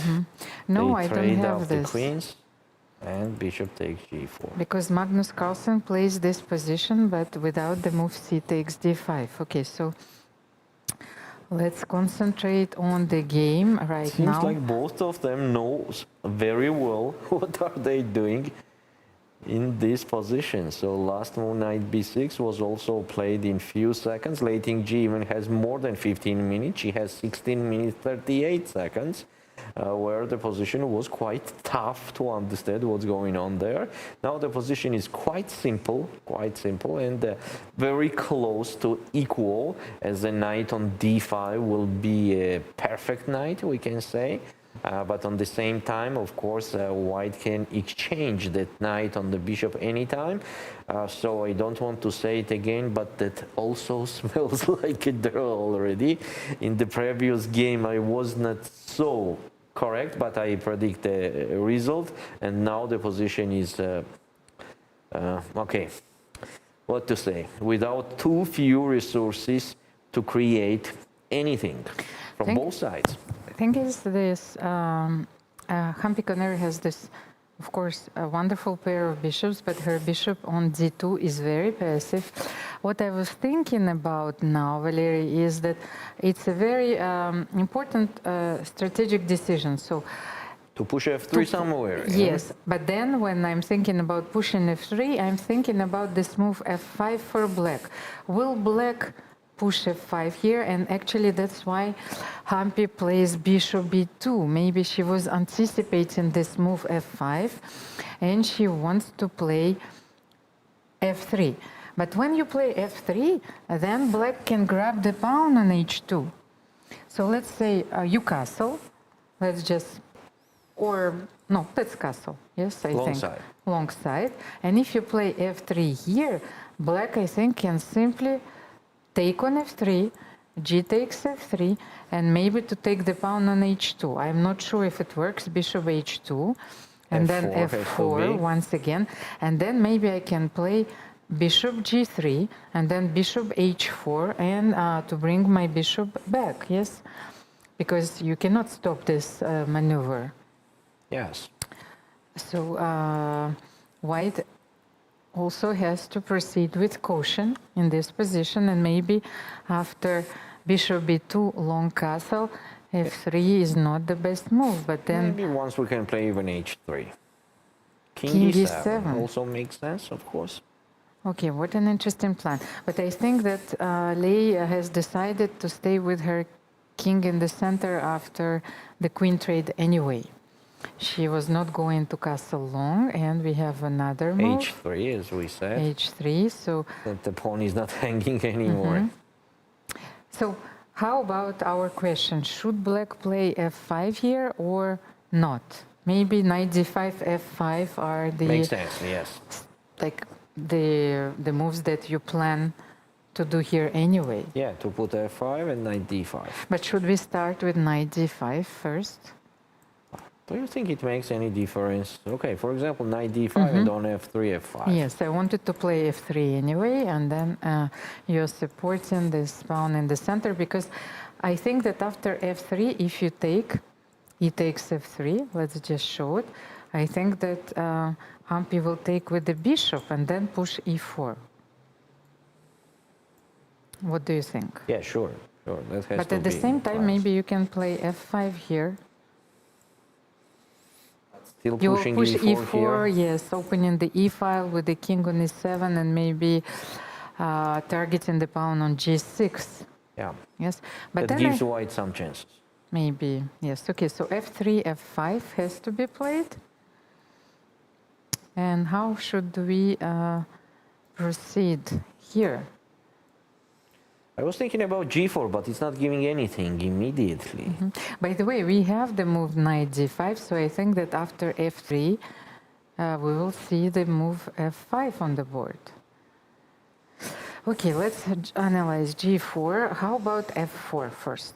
If you take on f4, then I will play e3. f4 take on e4. You will take on e4. But okay, then I will take knight e3, and if you take, we'll have the opposite Knight color. or even the pawn? No, knight. No. Pawn does not work? I don't know. Let's try with the knight first. Because I thought that if you take, then I will take, and then it's fine. No, that's absolutely fine, yes. Yes, well, once E5. again, we might see the opposite color bishops on the board. And e5 maybe simply bishop c7. Oh, bishop b4, bishop d2 is also possible. And f3 is on the board. Okay, but after f4, you said that after if takes c4, I could have taken with a pawn as well. Maybe this is also interesting, yes? Yeah, why not? But maybe I have bishop c3. But still the opposite color bishops, yeah? Yes, If I need so. but then what I like here Here I will is- just take on c3 and bishop f4. yes, but I still think that bringing this pawn closer to the center, and especially supporting the pawn chain, is giving white a slight edge. Of course, it's a microscopic edge, and after bishop f4, g5, supporting the bishop. And somewhere Yes. c5 also. But maybe I will play king c2, king d3 here. You know, and then e5, king e4. That's my idea. c5 has to be done, or g5 on king c2. No, let's say you play g5 here, yes? I will play, first I will start with king c2, g5, king d3, and then let's say you have to put your rook on d8 because e5 is going to be met by bishop b5. Yes. rook So, d8. but I think just to illustrate my point, if you play c5 instead of rook d8, just put one Yes, more. but I have to go back. Yes, unfortunately, yes. Here, if you play c5, I wanted to play e5. And then, so you take on d4, I will take on d4, That's of an course. advantage if you Yes. got these passed pawns. And then I'm going with my king to e4. So I think that, first of all, black should avoid changing the pawn structure, and just in case not to take on c3, if we will have this position on the board. But Lei Tinji is still thinking about her options. Maybe she wants to take on f3 and then play f5. Also an option, Because we right? were analyzing this line, so So bishop on f3. f3 we could not take with the pawn. Yes. I mean, we analyzed bishop f3, f5, and e4. Yeah. But we can also try g takes f3. And she did the move. She did She knight played f6. knight f6. It's a very interesting way to defend the pawn. So actually, Lei wants to take on e4. Let's just show it. Knight e4, and then you have this lovely g3 square. Yes, she wants to jump on g3. And then here she can also play f5. Yeah, and on the same time, after knight f6, white could not press with g4 because it's facing g5, your move. Yes, I Now both moves yours, g4 well, and but g5. here this move is probably forced, yes, because then you are going to play g5 and take on e4, so I don't really have a choice. This move is made out of necessity after g4. 10 minutes for Hampi, 12 minutes for Lei Tinji. They've blitzed out the moves, but they've spent more than 3 minutes for black and more than 5 minutes for a few moves here. And Hampi was leaning, was she leaning towards her g-pawn? I don't know. So she's thinking, g4 of course still makes sense. She will not take on e4. This is something we're certain about. You know, we are not sure about anything, but white will not take on e4 here for sure. And what move can we suggest? Rook h f1. Hampi is bringing her rook to the h file. And what does she want? I think that she wants to play bishop c4. To Valerie, do target you the think? f7 And pawn. then to take on e4, yes, to threaten. Okay, what Hampi wants is to force black to take on f3. She feels that her only chance resides in this structure. Yes, she wants to have the pawns in the center and to push e4 at some point. Okay, so what to suggest for black here? Maybe it's time to develop the rook. And here we are, rook a8. Rook a e8. To support the e4 pawn. But then maybe long castle was not such a bad idea. At The all. thing is, you know why Lei didn't make a long castle immediately? Because I think she was afraid of bishop c4 attacking on f7, yes? So Yes. she didn't so now want bishop to c4 spend is very strong move. I think so. one more tempo. But here, does she want to leave her king on f8? What Could do be. you think? Could be, yeah. What an interesting position. And bishop c4 is of on course. the board. So now taking on f3. We will take with the... No, you'll take with the rook here, of course. And then just double up and press. Well, first of all, there is an immediate threat, e4. Yes. Let's just show it. Yes, e takes f3, rook f3, and e4 is devastating. Yes, rook f7, and it's probably winning if you will be able to play e4, e5. So I think that Lei wants to keep her king on f8. Bishop on c4 is attacking the pawn on f7. At the same time, f takes e4 is the immediate threat, so maybe she wants to play king f8 here. Yeah, so this is threatening, this is hanging. Hampi is definitely pressing in this Yes, game. now she got what she wanted, Yes, actually. and- So knight f6 was a little bit inaccuracy, we can say. And maybe, you know, this opening was looking very innocent in the very beginning, and the queens were traded, but there are a lot of hidden motives, and this opening is not without venom. Look at Hampi, you know, she is looking at this pawn on f7. And I think that Lei is almost forced to play king f8 here. What else can we suggest Yeah, here? otherwise this pawn is hanging. But you don't want to play rook h f8 here. Definitely I don't want. Because let's say you will play this move, rook h f8, and if I take on e4, you still have the knight e4. So this move is actually quite logical. Yes, if you have to choose between two alternatives, maybe you can put your rook on f8. But I think that Hampi needs to wait here. What useful move can we make? Another A4 useful first move. of all, yeah. A4, but black is not going to play b5. You think Yes, so? but just to get some space there. Okay, let's try But a4. then the black could play king d7, right?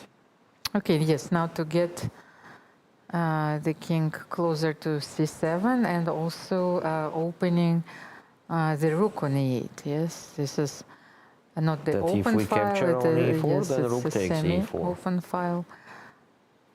And black is okay here. After bishop d3, we can play rook e7. Sorry, rook e7. And then knight e4. So this whole game... Rook hf8, yes, here we rook are. hf8 is played, you know? So this game, like in neither, we are dancing around the d5 square. In this game, the strategic battle will is defined by the e4 square, and who is going to concede first, Valery? Yes, that's true. It's about that square. And I Let's think that see. if Hampi will manage to force Lei to take on f3, then she will have an advantage. And if Leibe will manage to consolidate this pawn on e4, then she's going to be fine. Yes. Yes, that's true. So let's see But what what Hampi else will can create. we do here? g4 makes no sense, right? Because then it's you will facing take on g5. No, but also here maybe you can take on f3 and Already. you can jump to e4, yes? Ah, that's already, yes. Yes. We don't need even g5 on g4.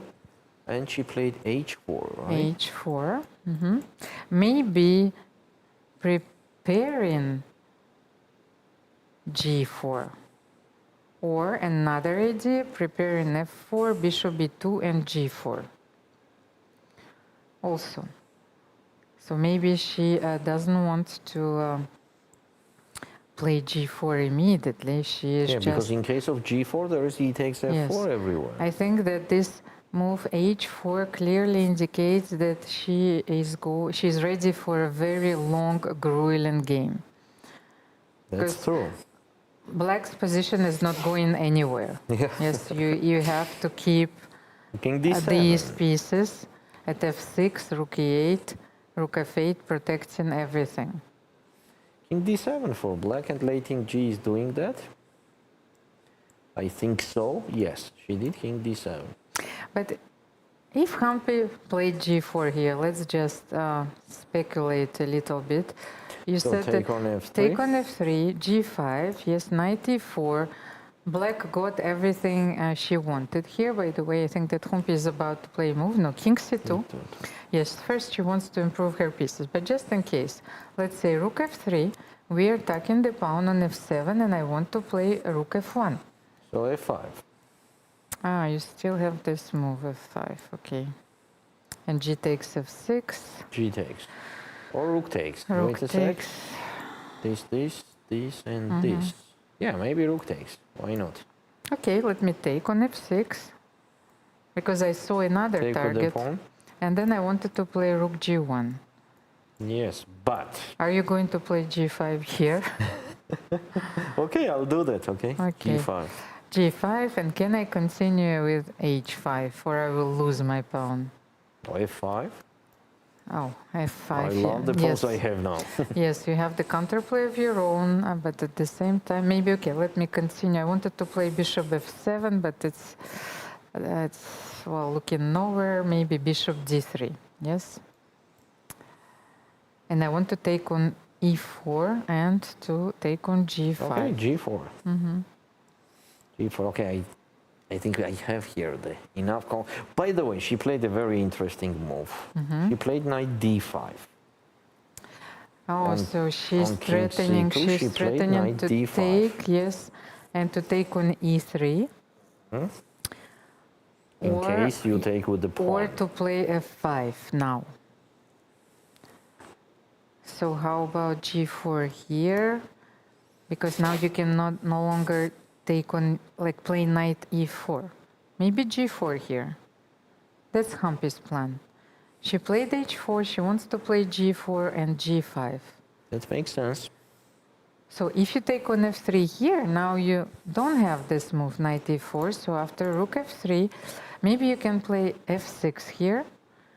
Yes, just stabilizing the position. But now you have this pawn on g6, which Bishop is a very d3, easy right? target. Yes, bishop g3. Oh, And by the way, we have absolutely a different move. a3 was Yes. played. So directed against knight b4, maybe. How about e takes f3? Because Yes, now black is on time. to because I play said f5. that that Late Inge wants to take on f3. Yeah, so maybe take it was f5. not her intention. Yes, and Or okay. rook e4 even makes sense, you know. No, but f5, I like this move, f5.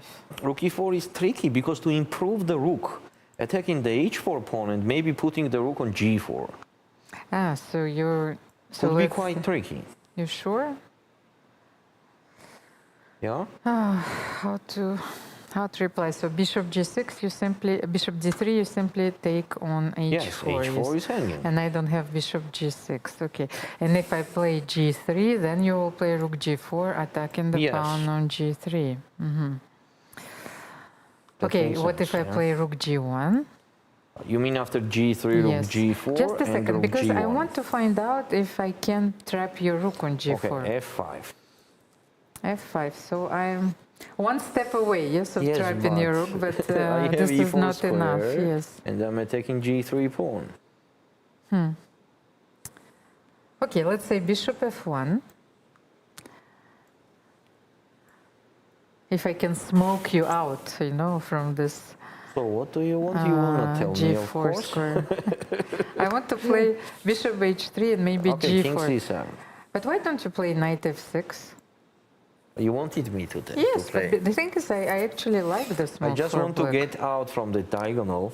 Yes, but if I play rook h3, you can Rook still e4. play rook e4, and you are not allowing me to play g4 here. And I think it's important. Okay, Yes. so knight f6, bishop h3, and rook e4. Actually, I didn't like this line at all. So maybe this is the way to play. But why don't you start with f5 first? You take on f3, rook f3, and I want to start with f5. And then I might need this move rook e4. I might not. I want to play knight f6, and this is it. You will be deprived of all the moves. E4, G4, What and about rook H5. df1? Yes, I want to play knight f6. I think this is a very solid posture Yeah, and for I black. don't have Yes. h5, g4, e4, I don't have anything. And this is some sort of the status quo, yes? This position And is she's doing very that. balanced. So She takes Late f3. Inge just took on f3. And when we have the match between two very You know strong what? opponents, Could you tell me, please, maybe it is kind of female psychology or so on, why Humpy is thinking right now? What do you think? What she is considering? Bishop takes d5, yes, right? she might consider bishop Bishop d5. takes d5 and g takes f3. That's the thing that she's considering. Because now that the king is on c2, she can bring it to d3 and to play e4. So bishop d5 is a very Maybe she interesting will even do that, alternative, you by the know? way. Yes, because as we saw in the other line, rook f3, f5, and establishing the blockade, No, she took on knight f3. f6, black is doing fine. Yeah, after f5, black is absolutely fine And here. in this position, after f5, if white takes on d5, you simply take on d5, and And here we are. Yeah. so you see, I know my players. Of course you know. You know more than they know. But I really think that this move is more flexible. It allows Late Inge to stabilize the position, and her next move is going to be knight f6. Because Yeah. unless you can play g4 here, but I don't think so, because after g4 you're going to take. Now it seems Humpy has to be careful. Could it be, by the way, g4? Immediately? Yes, I'm trying to find a way, because I think that after knight f6, Yo, this is it. if they stabilized, if the black will stabilize the position, then it will be a little bit difficult to play for So white. let's So say G4 makes sense. G4, Yeah? and it's actually a very Then sound take. sacrifice. So if you take with the rook, maybe I will play E4, but then you will jump on F4. And what else do I have? I maybe have A5. Bishop B7, by the way, attacking the pawn on H4. Then I saw this move. I wanted to follow up with Rook G1. And then if you take on H4, I will take on G4.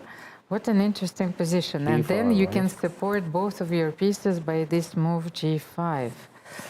And if you take on the 4, we have another ending with the opposite color bishop, and black draw. is fine. So, but this was an interesting try, yes? Do I have Yes. something else here, maybe after I G4? think G4 is even necessary to play here because I don't like that position, what you were saying after knight F6. Black is absolutely fine here. But at the same time, if Humpy doesn't want to risk anything, she can take bishop D5 and play king D3. Right now? But yes, right now it will... You think that white is not risking? I don't like in that line that the white is the side who Yes, has to I do the draw understand. whole game. I understand. This why psychologically it's not easy to make this move, because then you can play rook E4, rook G4, and G5 after, somewhere, yes, G5 yeah. somewhere. I understand this. I still think that this game is very balanced after bishop D5, but the When psychological something happened there. aspect is very important. Oh, knight F6 happened. So bishop D3 and Bishop knight D3, F6. knight F6. No, I Okay. think that this is it. Knight F6 is a very important move, and maybe rook G1 here. If you jump on E4, I will Why will play. the jump on E4? I have no needs to jump, Yes, yes, right? but just in case, rook G1 to You know what? anticipate. I was never going to jump on E4 because you're gonna take it in case you need it, right? So what you were saying, knight E4? Yes, knight E4, and then I wanted to play G4. And That's here I nice. actually think that That's white excellent. is better. Yes, so we have rook H1 on the board. But rook H1, it's a prophylactic move, I think, because Humpy is protecting her pawn on H4. At the same time, in case of black will play knight G4, there will be some H5.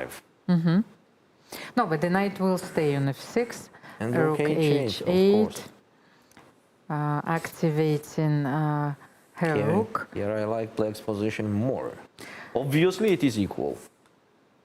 Yes, I think that that's exactly what I wanted to say. So when we have two very strong players, it's not rare to have a lot of draws. Yes, before sure. one decisive game. And as we can see, it's not easy even to force a slightest change in this position. So bishop e1, protecting the pawn on h4, and of course black cannot play g5 because the pawn on f5 is weak. Yes, because you want to play g5, but then bishop f5 comes with check, you know. You And, could not pass the yes. moment where there is a chance to play G5 without mentioning it. Yes, I think that I It's will... like, okay, guys, I could not do G5 just to know.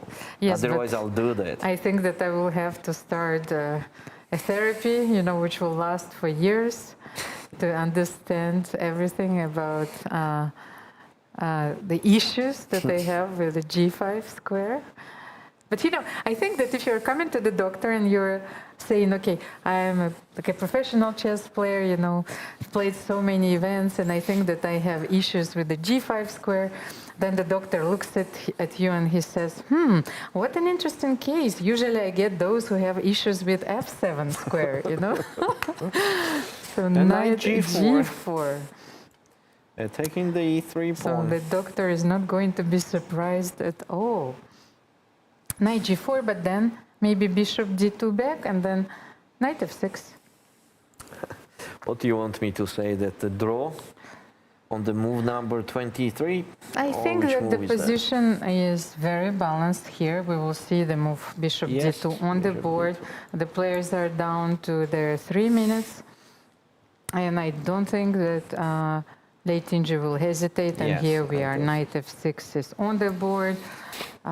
You cannot risk everything here. Two more Yeah, they are rapid going games to do will the draw. follow, and they're about to repeat moves unless Hampi has another idea, and she knows how to continue the fight here. Okay, that's the last moment where Hampi has to decide to agree on draw. Yes, and she agreed on draw. It's a 3 times repetition, and now it will be the handshake. Yes, here we are. So another draw as we were expecting. We're gonna have a very long day today. It's another day in the office, Valery. So the second game between Hampi Koneru and Lei Tingy was drawn. The match is not decided. Let's show you the format of this tie break once again, because we will have another portion of the rapid games. And here we are. So the match is tied after 2 rapid games with a time control of 15 minutes plus 10 seconds. The games are getting shorter. Now the players have to adjust their strategy and to get used to another time control, 10 minutes plus 10 seconds increment. And here you cannot fall asleep in the opening, Valery. This is for sure. You cannot spend 2 or 3 minutes like trying to find out what's wrong with your line. You have to be ready. And if the match is still tight, then we will see a few So Blitz actually, by games. schedule, we have the next game after 40 minutes, right? Yes, Do but you think that the, it will no, continue the for games, so long? I think that the games will start. But previous one started by schedule. You mean no? Normally it's scheduled at 5:30. I think, official schedule, because it's changing all the time. Of course, we are having the situation under control, and we will be here just in case. We just don't want to miss the first moves. Yes, stay close. If you're watching us from your work, just hide the broadcast with maybe like an official Excel sheet or whatever you're doing. And we will be back in a few minutes after a short break. Chessboard. 64 black and white squares. Or is it more than that? It's a battlefield. A stage where strategy meets instinct. This is where women play their own way. Playing with fire. Playing with heart. Playing with emotions. Playing as strong as any man can play, and beyond. Every move you make breaks the old rules. Every game you play redraws the map. No ceilings, no labels, no limits. This is not just a game. This is your arena.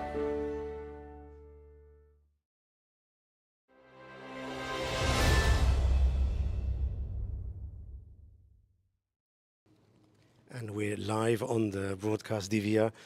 What an amazing and thrilling game. You've just qualified for the candidates, you've qualified for the final. You've just done a Grandmaster norm. You must be ecstatic. What are your feelings now, Divya? I don't know. I think I could have played much better. I was winning from a certain point, and then it got complicated, and I think I messed up in the middle game. But yeah, I think I should have had a much smoother win, and she put up such a good fight at some point. I was just doubting if it's a draw, but I think I got lucky in the end. I'm not sure if there was a draw at any point, but You'll see later on. yeah, I think there was. Okay. Thousands of followers have been watching the game, thrilled with the performance. What do you have to say to them that they've been following you all the afternoon? Thank you so much for all your love and support. I don't really have much to say. My thoughts are not clear right now. Okay, but now you have 2 extra days. What are you going to do with these 2 days before the final? I need some sleep. These days have been so anxious. I just need some sleep and some food. Okay. Divya Deshmukh, the first qualifier for the Women's World Cup final. Washington, D.C., August 4th to 5th, 2025. The Smart Moves Summit, a global education conference where chess meets learning. Held alongside the FIDE World Schools Team Championship. Global dialogue on chess, cognition, and education. Federations, researchers, EdTech. One stage, one mission. Topics that move the world. Meet leading influencers. Timur Turlov, Dana Reisnies, Jerry Nash, Leoncho Garcia, and more. Inspire. Unite, transform, join the international community shaping education. Play smarter, learn bolder. Let's make future together. Don't miss this unique opportunity. Register now and be part of the change.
Dear chess friends, the tension is at its pinnacle today. We have a tiebreak between Lei Tinji and Hampi Koneru, two heavyweights, two world-class players battling it out, but only one player will join Divya Deshmukh in the final and will secure the candidate spot. Two first games were drawn in this tiebreak, Valerie. Yes? Yes, and second game was actually quite balanced from the beginning till the end compared to the first one. Yes, we may say that the players were testing the waters, but at the same time, just put yourself in their shoes, yes, in their heads. Both players stand on you have the to be precipice. super careful. Yes, because one mistake may decide their fate and they will not have a shot at the title. So you can feel the tension, but you can see also that the players are starting to get tired. They're exhausted, so they have a very solid approach. Now we will have two rapid games with a time control of 10 minutes, 10-second increment. Hampi Koneru starts once again with the black pieces, and the first game actually didn't go exactly like she planned because her position at some moment was quite dubious, Valerie. Yes, agree, completely agree. And so these tie breaks are so difficult because this is where I feel that their nerves are tested, you know, to their absolute limit. That's true. So the price of each move, of course, is very high. We're about to see the traditional handshake. It's a very important ritual before we start the game and when we finish the game, by the way. So and not during the game. I find it very noble and very elegant. So, who will join Divya Deshmukh? Who will qualify for the candidates? Let's find E4 out. Again. E4 and E5. Will we see another gioco piano? Yes, Bishop we do. C4. And Lei Tinji repeats the same move order because I think that she knows that Hampi failed to equalize and was not precise. She started with this move h6, not d6, after d3 and c3. And once again, Lei Tinji castles. d6 is on the board, so let's see. In the game, in the first game, knight bd2 was played. Let's see if Lei Tinji will deviate.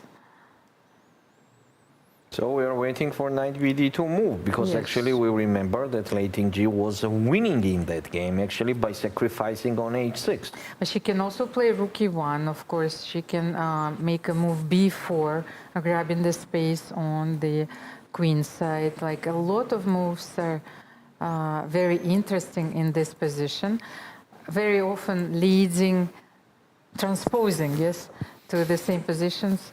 Knight f1 very often goes, knight d2 is going to Yes, f1, knight so bd2. knight d2 is Oh, on the the same board. is happening. A5. So. I hope Hampi will not do absolutely the same. And we know that they were following a very rare line, by the way, where Hampi played knight h7 and f5. So she does bishop b6, bishop b5. We are still following the same game. And knight d7. Okay, you see, this is a different move order. So the knight doesn't go to h7, but after bishop b6 and bishop b5, the knight goes to d7. Yes, and now we have, I just refresh it, we have this position on the board after d5. The last move was d5 and knight e3 that the white played. So taking on e4 is absolutely okay for white in this case. Let's see what Hampi will play right now. So let me check if I still have a few games after h3.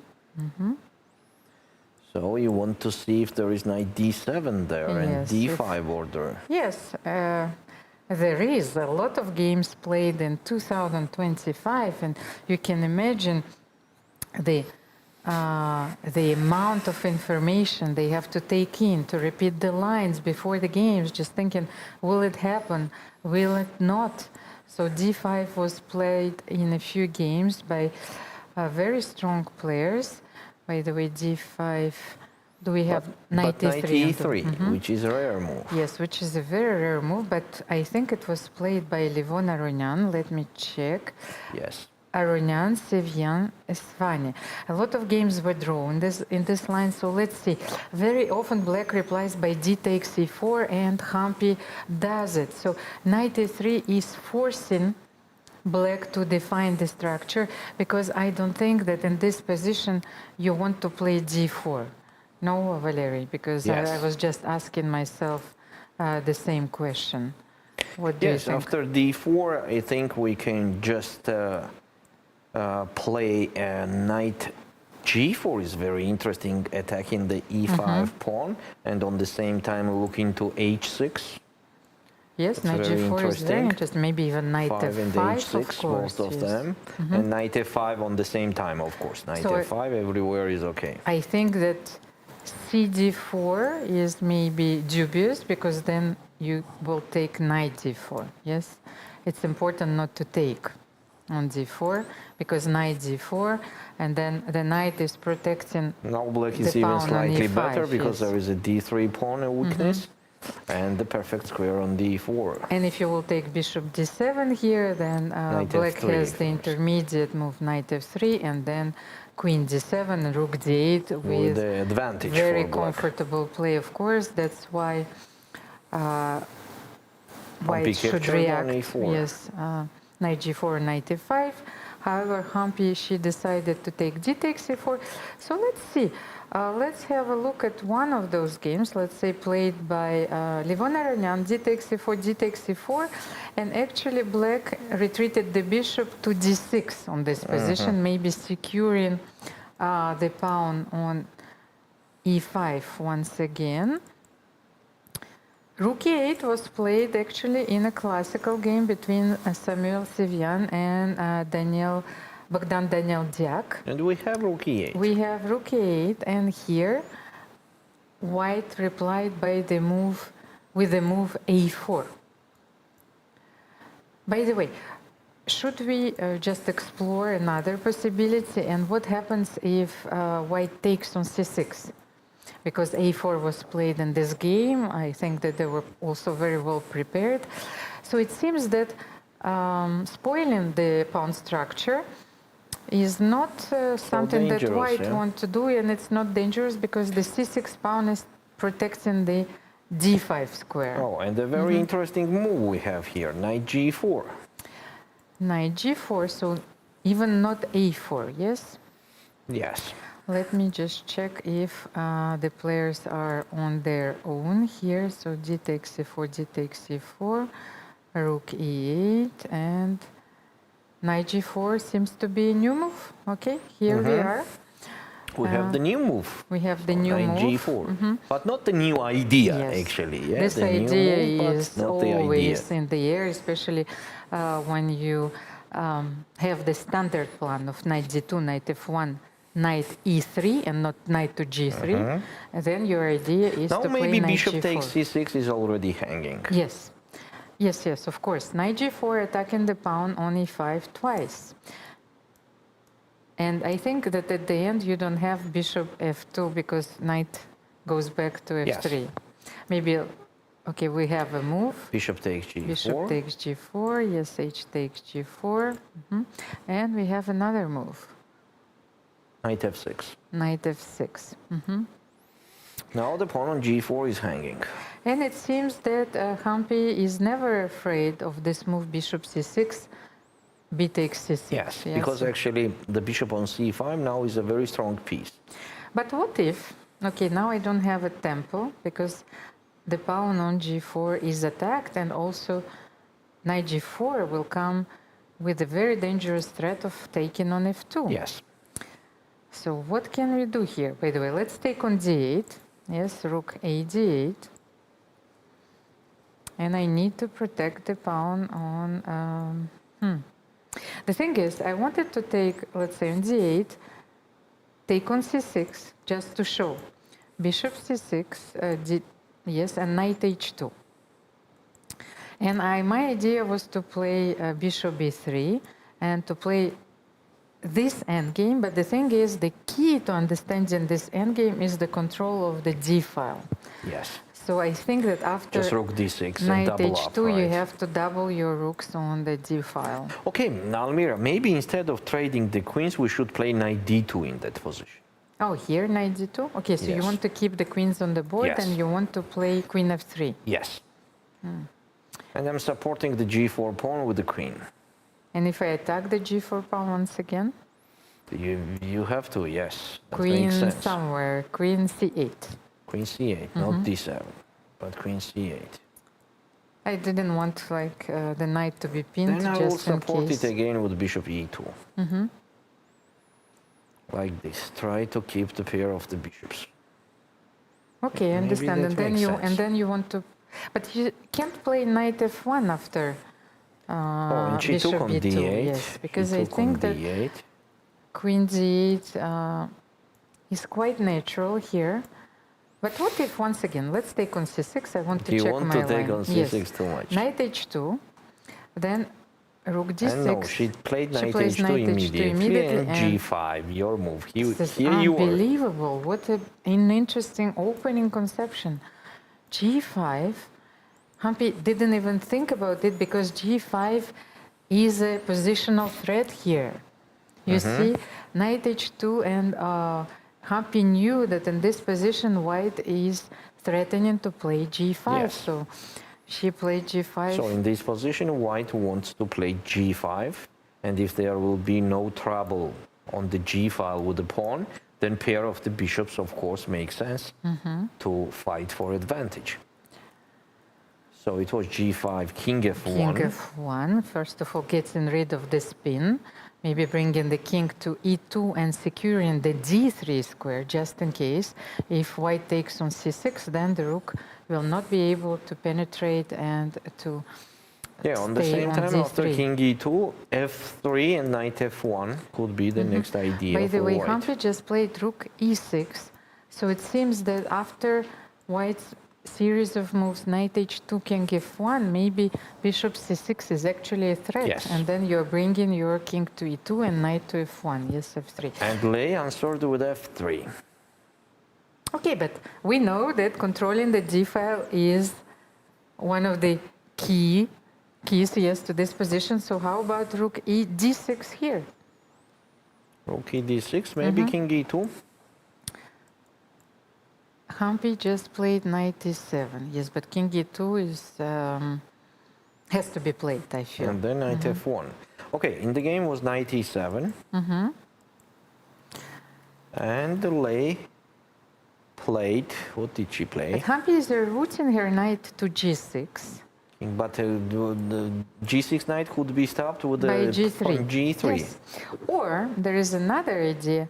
If this bishop moves, the dark square bishop moves for white, yes, the bishop on c1, then Hampi will play Rook rook b6, Yes. and the b2 pawn will fall. Yes, let's just show this idea. What a flexible and versatile move. So knight e7, okay, I'm looking at g6, but white will play g3. I agree with you.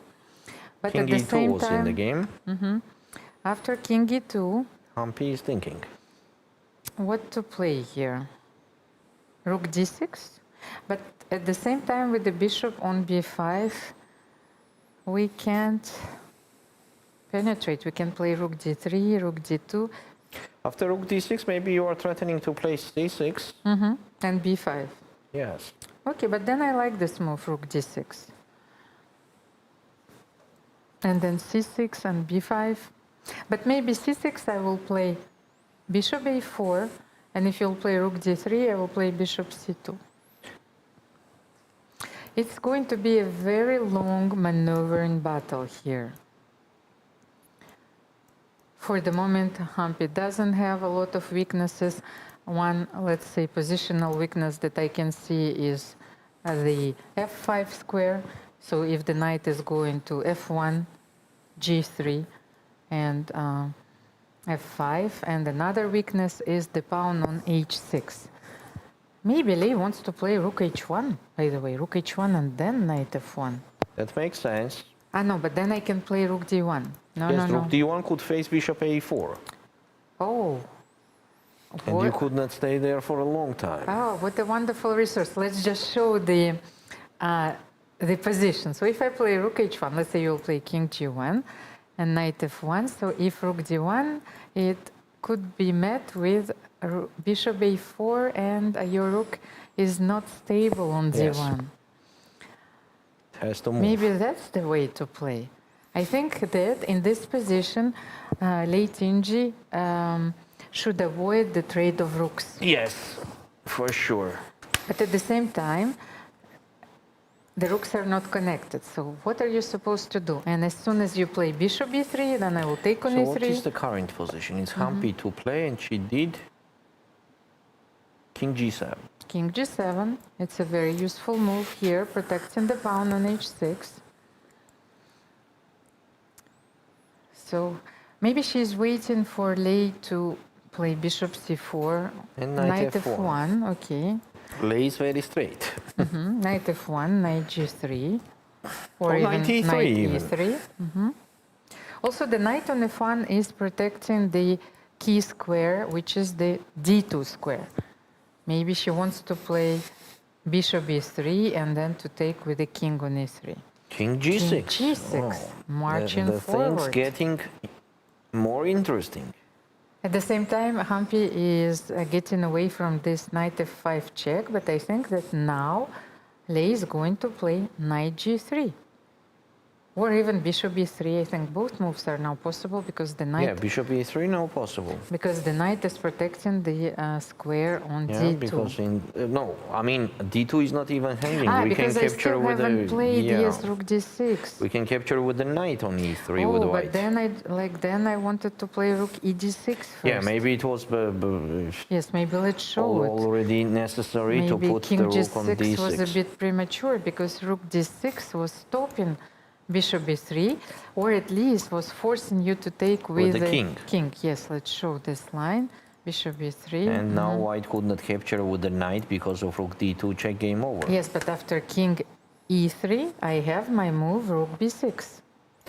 And after king e3, Yes, I have rook b6. So I think that this Yes. move rook d6 was stopping bishop e3 Yes. for a while. However, we have the move king g6 on the board. It's a very human move because you're getting away from all these checks. Yes, on f5, h5, but how about bishop e3 Yeah. here? So after bishop e3, one more time, rook b6 idea is not working anymore because on rook b6 there will be a4, right? And on knight c6 c4. there will be knight c4, take on b5, take on b6, and on rook d6 we always have knight a8 or even knight d5. It doesn't matter. It's maybe after knight d5 you will have some compensation because the knight is going to f4, but I But still have G3, g3. yeah. Yes, so you cannot have the same idea. So bishop e3.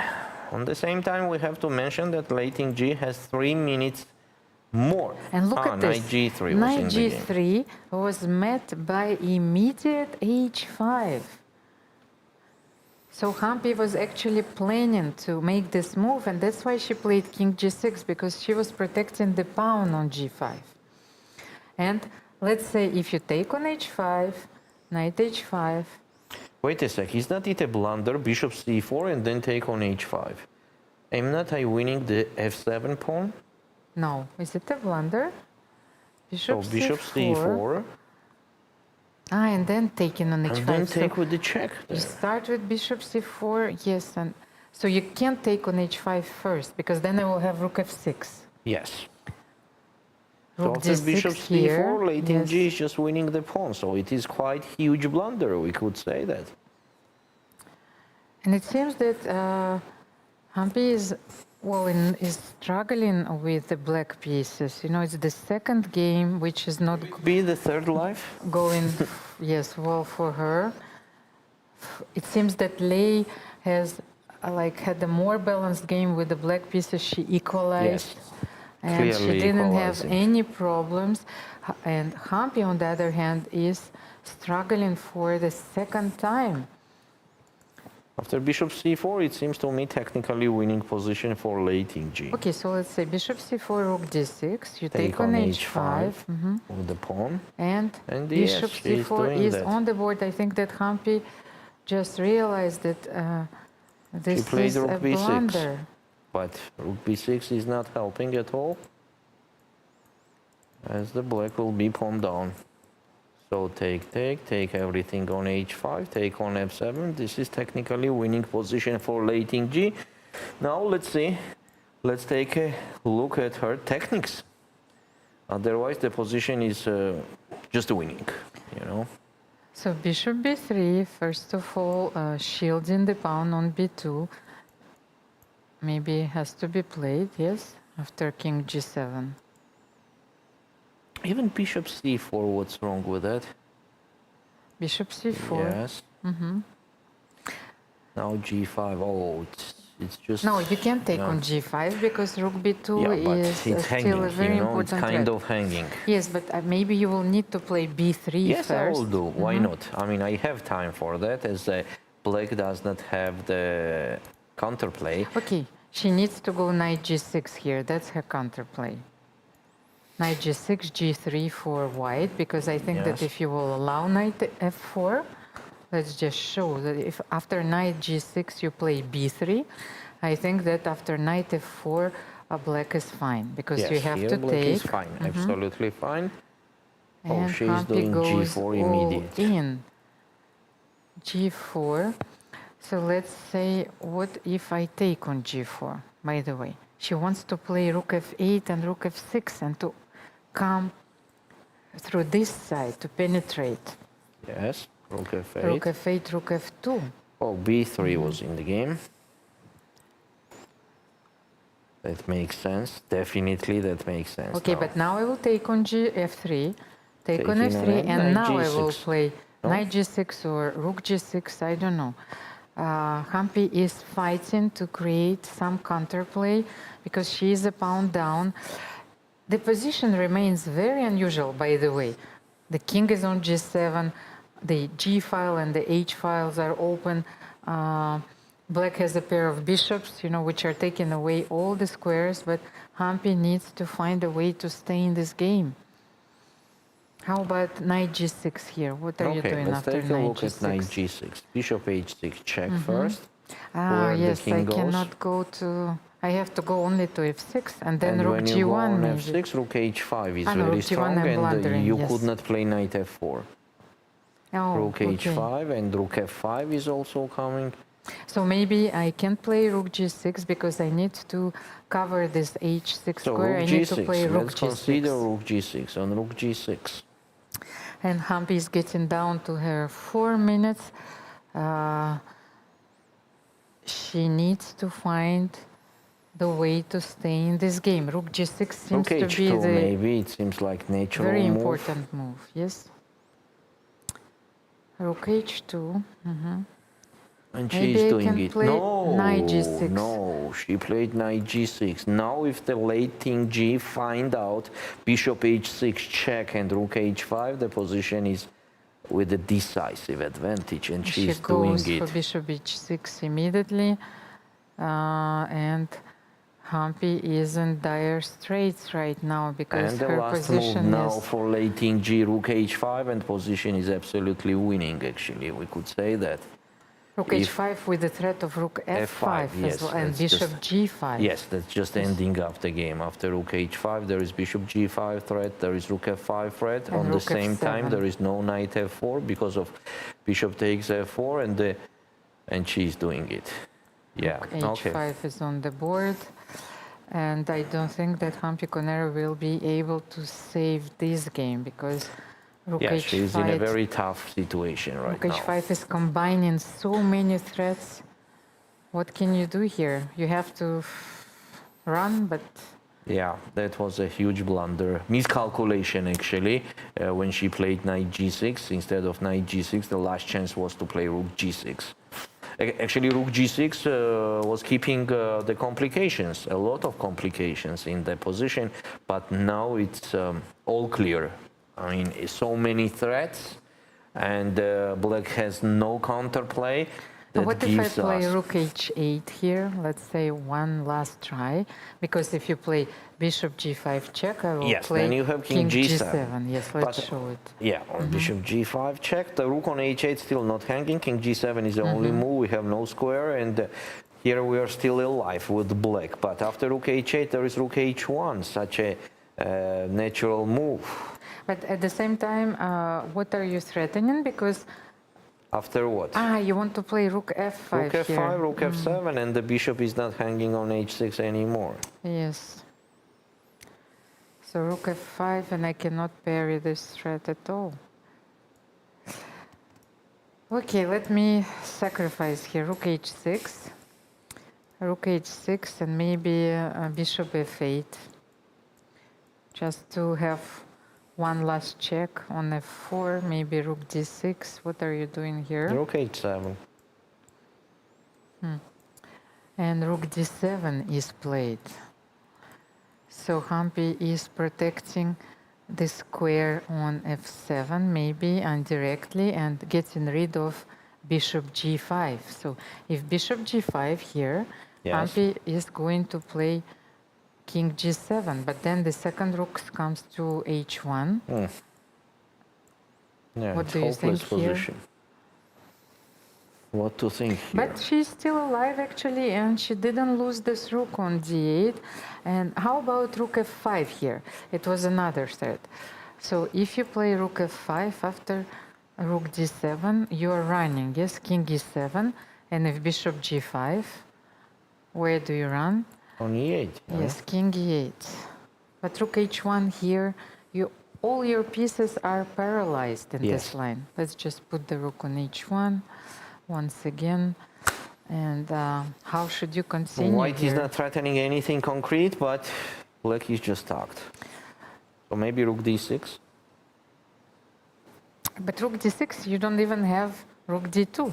Yes. And you don't even have knight f4, because I will mate you, yes, after bishop f4.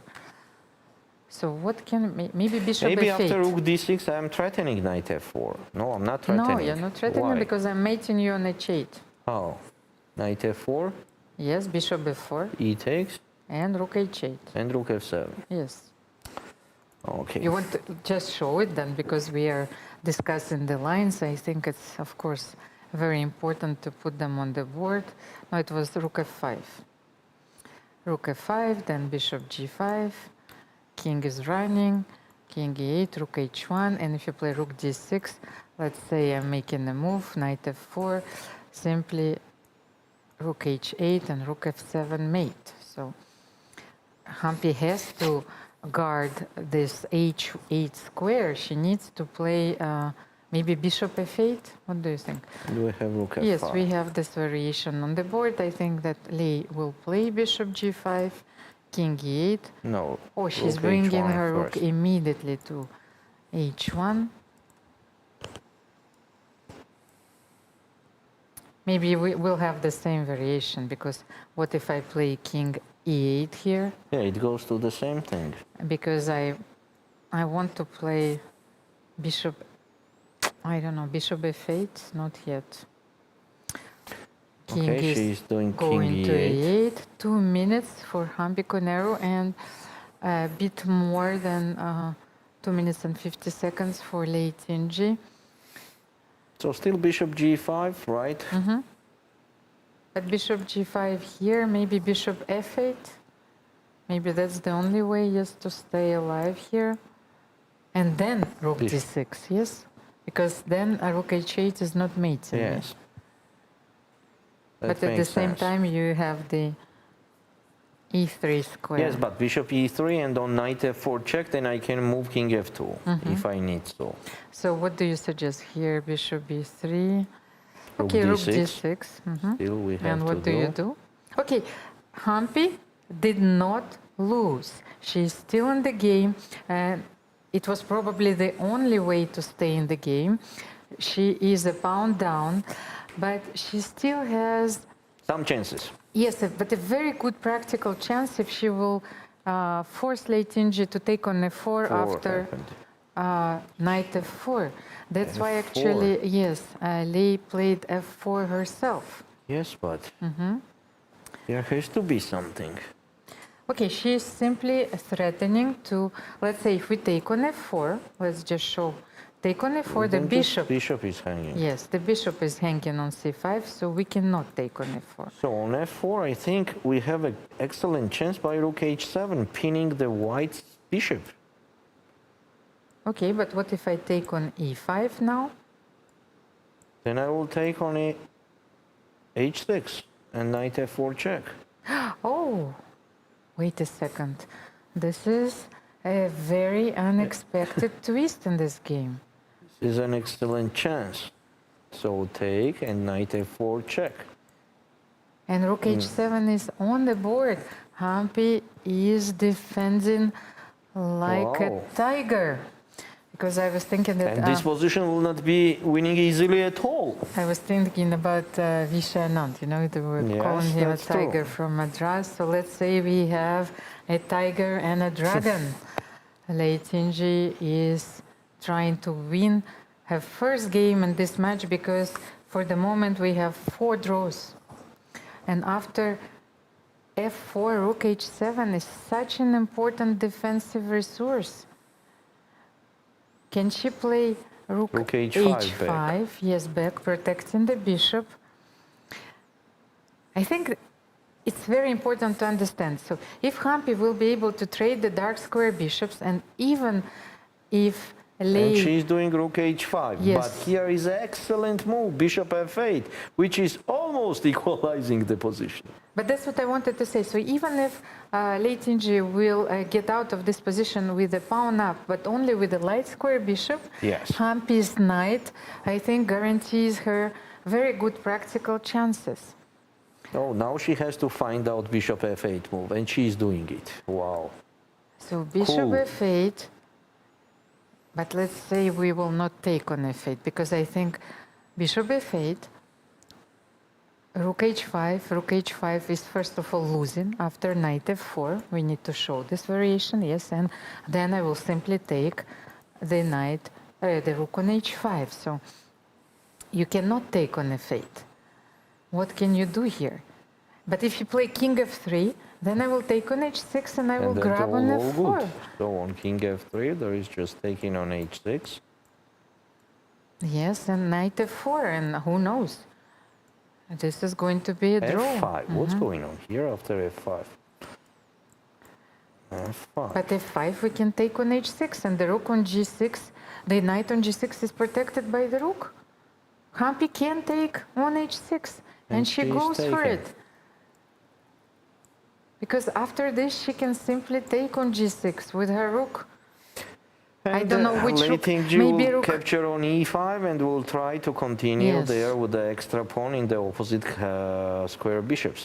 But which rook Let's see. should take, by the way? Maybe rook she decided on to take on h5. h5. First, and then Oh, take but on... she forgot about bishop f7. Oh my God, another blunder. Oh, What is happening today? Because this is the only move. wait, for what was Lei going on Tinji. if rook takes h5, Almira? Why you don't like this for white? What's going on? You had, yes, but bishop f7 is allowing to keep this pawn on g6 alive. I understood, but here I'm taking 2 pawns, rook But it e5 doesn't and matter. a5. No, I actually Does like. that matter? I actually Two think pawns? that it's easier to defend this position than with the Okay. pawn on I g6. may not agree, but okay. 2 pawns is still 2 pawns. Here, that pawn is blocked. No, because if I take rook bg6, you cannot take 2 pawns. Because I will play No, rook I'm e6. saying in the moment when she played bishop f7 Yes. here, instead of bishop f7, just take on h5. No, this I understand, but the thing is, I think that Humpy didn't have to play rook h5. That I agree. That was, I think, rook h5 is rook a h5 blunder. not because of this. I mean, I think that this was even better for white to take on h5 than e5 and a5. But at the same time, let's have a look at the current position right now, because Humpy Koneru is simply trying to establish the blockade on the dark squares. And we know that the opposite color bishops, of course, give her this opportunity, this defensive chance, yes, to hold. Yeah, sure. So I think that Lei Tinji will be able to play maybe rook h1 here, and then rook h7. So, and then Lei Tinji will defend the bishop. Let's see. It's very interesting, because if Lei will not be able, yes, to create another weakness, maybe this is a blockade. Who knows? Yes, now she is trying to push b4. And open a B file, so, because she needs to open the second front. You cannot win with one weakness, and this weakness actually is the strength, it's the extra pawn, so she needs to open the second front. She will have to play rook b1 and b4. Yeah, that makes sense, to play rook b1 and then b4 to attack the b7 pawn.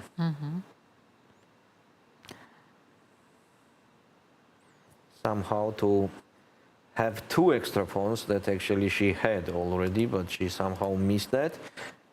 Now let's see, rook b1. Okay, at less than 20 seconds, 17. Oh, she has to do the move a little bit faster, and she did rook h1. Yes, she started with rook h1. Maybe she wanted to bring the rook to f4, king d3, or king e3, king e3. And actually, it was important to move the rook, because rook h7 was a threat, and I'm not sure that Humpy wanted to play king f8. She wants to put the king on f6. Yeah. Rook g4, threatening rook g3. King d3, so going to c4, yes? Yes, but what's going on now after check, king c4 and rook e3?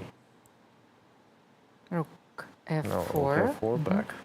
Maybe you need to stay with your rook on the f file, because then the bishop too fast. can retreat, and you can play be on time. rook f1, winning the bishop on g7. So rook e1, b6, and king c4. Let's quickly just show this idea. I think if the rook stays on g3, but okay, now rook f3 is a very important move, because she is taking away the squares from white's king. And what about b4? If Lei wants to find something in this position, she needs to play b4. First rook e2, securing the second rank, but she is waiting, yes? Yes, she has an option to wait, as the black does not have any counterplay. She can play the b4 anytime. So she is using the chance, and that's it. They are already in the time trouble. 20 seconds for the Humpy, and bishop e8. That was one of the ideas for late king g, to play bishop e8, attacking the c6 pawn. But the thing is, after bishop e8, I think that Lei is winning, because if you play c5, then... It was b5? Yes, but let's show. I think that king f6 is a very, very big mistake, positional mistake here. After c5, the king is going to b5. At some moment, I will play rook c2 first, and then king b5, and this is it. That's why Humpy was forced to play b5. Now we have this position, after king takes b5. And rook c3. Takes c3. And after bishop f7, late king g is gaining the a5 pawn, the second But I don't pawn. have rook f2? No? Okay. Because rook f2, rook Bishop f7 was f8, my and take on idea. a5. Yeah, now it seems it will be very difficult for Humpy to survive here. So king f6 was not a... No, king f6 was a positional blunder, because she forgot that bishop this e8, move existed in the position. It's sort of like a blind spot. You know that this square was protected, but after king Yeah, f6, it's not anymore. yes, it's not anymore. By the and way, the moves like rook e2, you know, as in old sweet books, like you are doing the waiting move, The waiting and move. then the opponent suddenly is doing the mistake. You are not attacking anything concrete, but You're absolutely right, because rook was on f2 or g2, I think, and then it left the f file. Yes, so yes. you didn't have this move before, but you didn't need to play king f6. Yeah, rook g2 now. Oh, now the advantage is too high. King has to go to g7, otherwise white is going to push g7, bishop d5, and I think that Lei is cruising towards victory in this game. Instead of bishop d5, by the way, I was thinking about such a straight and simple plan to play bishop e6, f5, and then rook h2, like And this. rook h7, yes. Yes. Because here, even if the white trades the rook, they are still winning. Maybe I can attack the pawn on b4 somehow, but... And bishop e6, you see? She's going to that. Here, the problem is that Lei can take her time. She can make any move she wants. And black is deprived of any counterplay. Yeah, after bishop f5 here. What to say? Yes, bishop f5 and rook h7. Maybe after bishop f5, I need to play rook h1. Yes, but then I have rook c2. Bishop is on f1, on h. Rook c7 goes back. And rook h7. So if king f6 here, by the way. Then just rook h7. So you're simply trying to overstretch, yes, black's pieces. Hampi is giving e7, checks. check, but There is no check on anymore. d7 and yes, rook Yeah, h7 king f6 is and rook for... h7 is just winning the game. Yeah, that's just game over because black is forced to capture. Otherwise, if they yes and handshake. Yeah, okay. And congratulations to Lei Ting-ji. She deserved that. You know, she was pressing all the game. She was much more solid, and she was straight to create the problems. But on the same time, there was the blunder. Yes, Right? We don't have to forget it. That was a blunder, h5. But The first blunder. you know, the blunders come at this moment where you don't feel comfortable, and it's the second Sure, game. absolutely agree. Yes, where Hampi was under Struggling with pressure, black. yes, struggling with the black pieces. So the opening didn't go her way in both games, and we know that there was a very interesting sacrifice for Lei Ting-ji in her first On game. h6. So she failed to see it. This game was very positional, but Lei managed to outplay Hampi, and then Hampi made a very serious mistake. So she didn't want to make a concession. She wanted to find a counterplay of her own, and But it was difficult then. Later yes. it was difficult. and Lei prevailed. So we will take a short break, of course. The second game of 10 minutes plus 10 seconds increment will start, I think, in 20 minutes, because this was a very long game, a very long battle. Stay tuned, of course. And we will be here 5 minutes before the start of the round. See you. Chessboard. 64 black and white squares.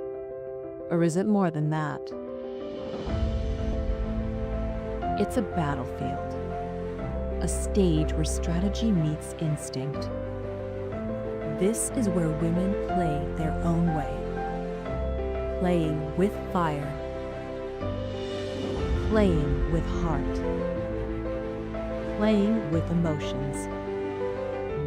Playing as strong as any man can play, and beyond. Every move you make breaks the old rules. Every game you play redraws the map. No ceilings, no labels, no limits. This is not just a game. This is your arena.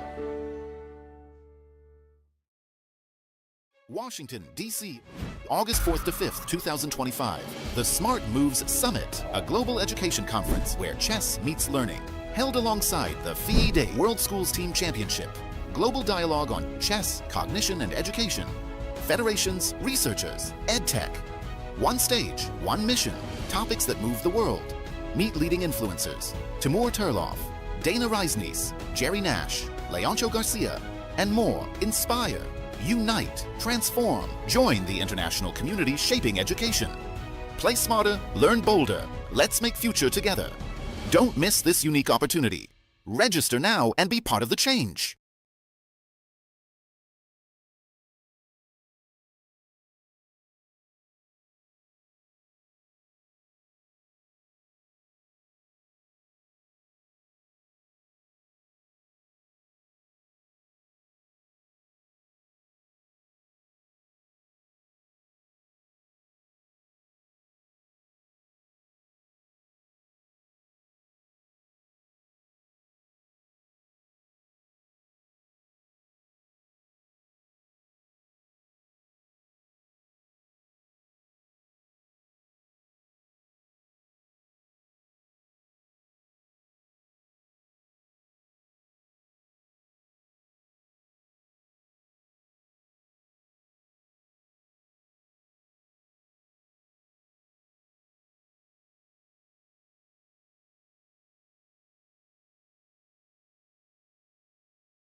Dear chess friends, welcome back, and we have a very difficult situation for Hampi Koneru in this tiebreak because she has Must her win. back to the wall. She needs to win on demand, and it's the first time that we have this situation in the match between Lei Tinji and Hampi Koneru. Maybe let's bring the results for you, so you will see that. Okay, Hampi is in the playing hall already for a few minutes. I've seen Lei Tinji outside the playing hall. She was maybe checking a few lines on her phone. So before the beginning of this second rapid game of 10 minutes plus 10 seconds, she is not sitting. Yes, at the board. She's sitting in the as a playing venue. spectator. Yes, there. So let's show the results for the moment while the players are still trying to compose themselves. As you can see that the first two classical games were drawn. The third game was drawn, and The fourth the also. fourth, yes, was drawn, and now we have the first win for Lei Tinji. Hampi Koneru has to bounce back with the white pieces. Lei Tinji is on your screen. The game will start in a In few 2 minutes. minutes, Yes. So as we said, Hampi Koneru is in a must-win situation, so she has nothing to lose in this game. She will do her best. And by the I'm way, absolutely sure. Valery, so I mentioned their lifetime score. By the way, in rapid games, Hampi Koneru was leading by a very narrow margin, +1, so it means 1 victory. So Lei Tinji just equalized. But in Blitz, when Hampi Koneru needed to win on demand, Yes. against Lei Tinji, by the way, in the Armageddon matches, which were organized after their classical game was drawn in Norway, chess, Hampi Koneru won both of them. So she's quite capable of winning on demand. She has been in these situations before. She's a very experienced player, but she's facing a very well-prepared Lei Tinji. She was pressing in their classical game with the white pieces, so maybe we will see a change in the opening strategy. Let's see, time will show. And of course, again, we don't have to forget that we are in the tie breaks where the nerves are the decisive part of this system. And let's see if Lei Tinji could do till the end as she was doing until now, because what we see, she is one of the players who is calm, you know, making solid games all the time and a very good preparation in the opening. From other side, we have the Tiger from India, which is in the must-win situation, and I think she's quite dangerous in that point. So let's see, everything will decide it on the board.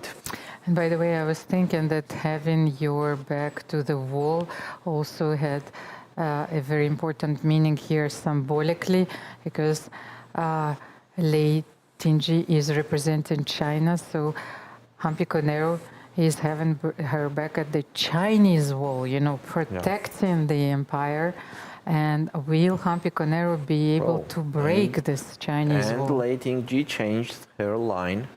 In the previous game, rapid game, she played bishop f5. Now she decided to play e6 and knight bd2. Another rare opening. Let's take a look. So this is a position, knight bd2 and c5. c5 is absolutely correct response on knight bd2. As the knight on d2 is not well placed, in this line.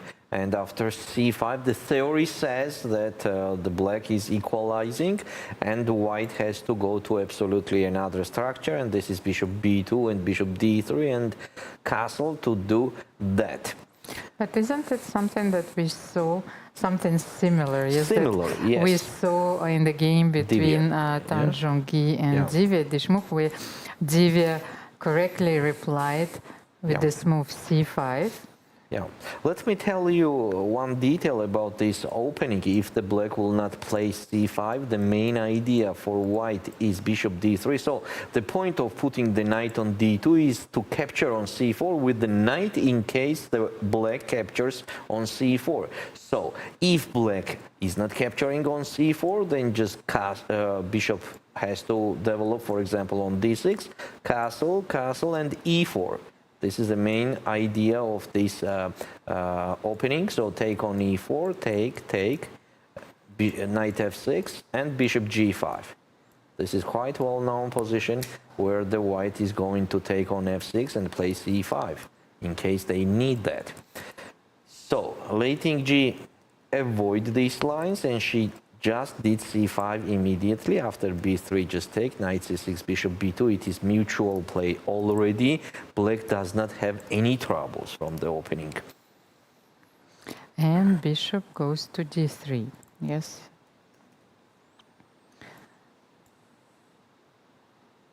Okay, I have to refresh it as I am behind of the current position. So bishop e7 Yes. and bishop d3. e7 and bishop d3. b6, definitely the bishop has to stay on b7. It's a very interesting setup because it allows white to keep all the minor pieces on the board, have the powerful center, d4, c4, and those bishop on d3 and potentially the bishop on b2 are looking at the black's king if black will castle. Yes, black will castle, actually. What else to do? But black has to Lei castle. Ting-ji decided to play b6 first. What if castle? Yes, What do you castle and think? bishop b7. Instead of b6. No. I think Humpy just castled. Yes, Humpy. Oh, no, she did not castle. she What didn't? did she do? Rook c1. So rook c1 is on the board, so she... Yeah, that's another planned move, as later, if the white needs to play bishop b1, the rook will not be on a1 just out of service. So on c1, it is doing the job. So rook c1 is one of the typical moves in this system.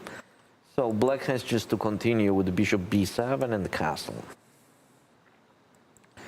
Of course, it will be a long game, as all pieces and only one pawn is traded, and there are a lot of games, I think, about this system and structure, pawn structure, where maybe soon we're gonna have the hanging pawns after black will capture somewhere on c4 and white will capture back on c4. It will be a hanging pawns position. So Humpy is actually playing this position with the hanging pawns with the colors reversed. Usually you have this position with black. So now white has an extra tempo. And let's say bishop b7, yes? It's interesting if it's possible to take on d5 and create the game immediately connected to the c6 knight. So for example, if black captures knight d5 and bishop b5, something like that. Bishop is on b7, of course, but I think that Humpy will castle. Let's say castle.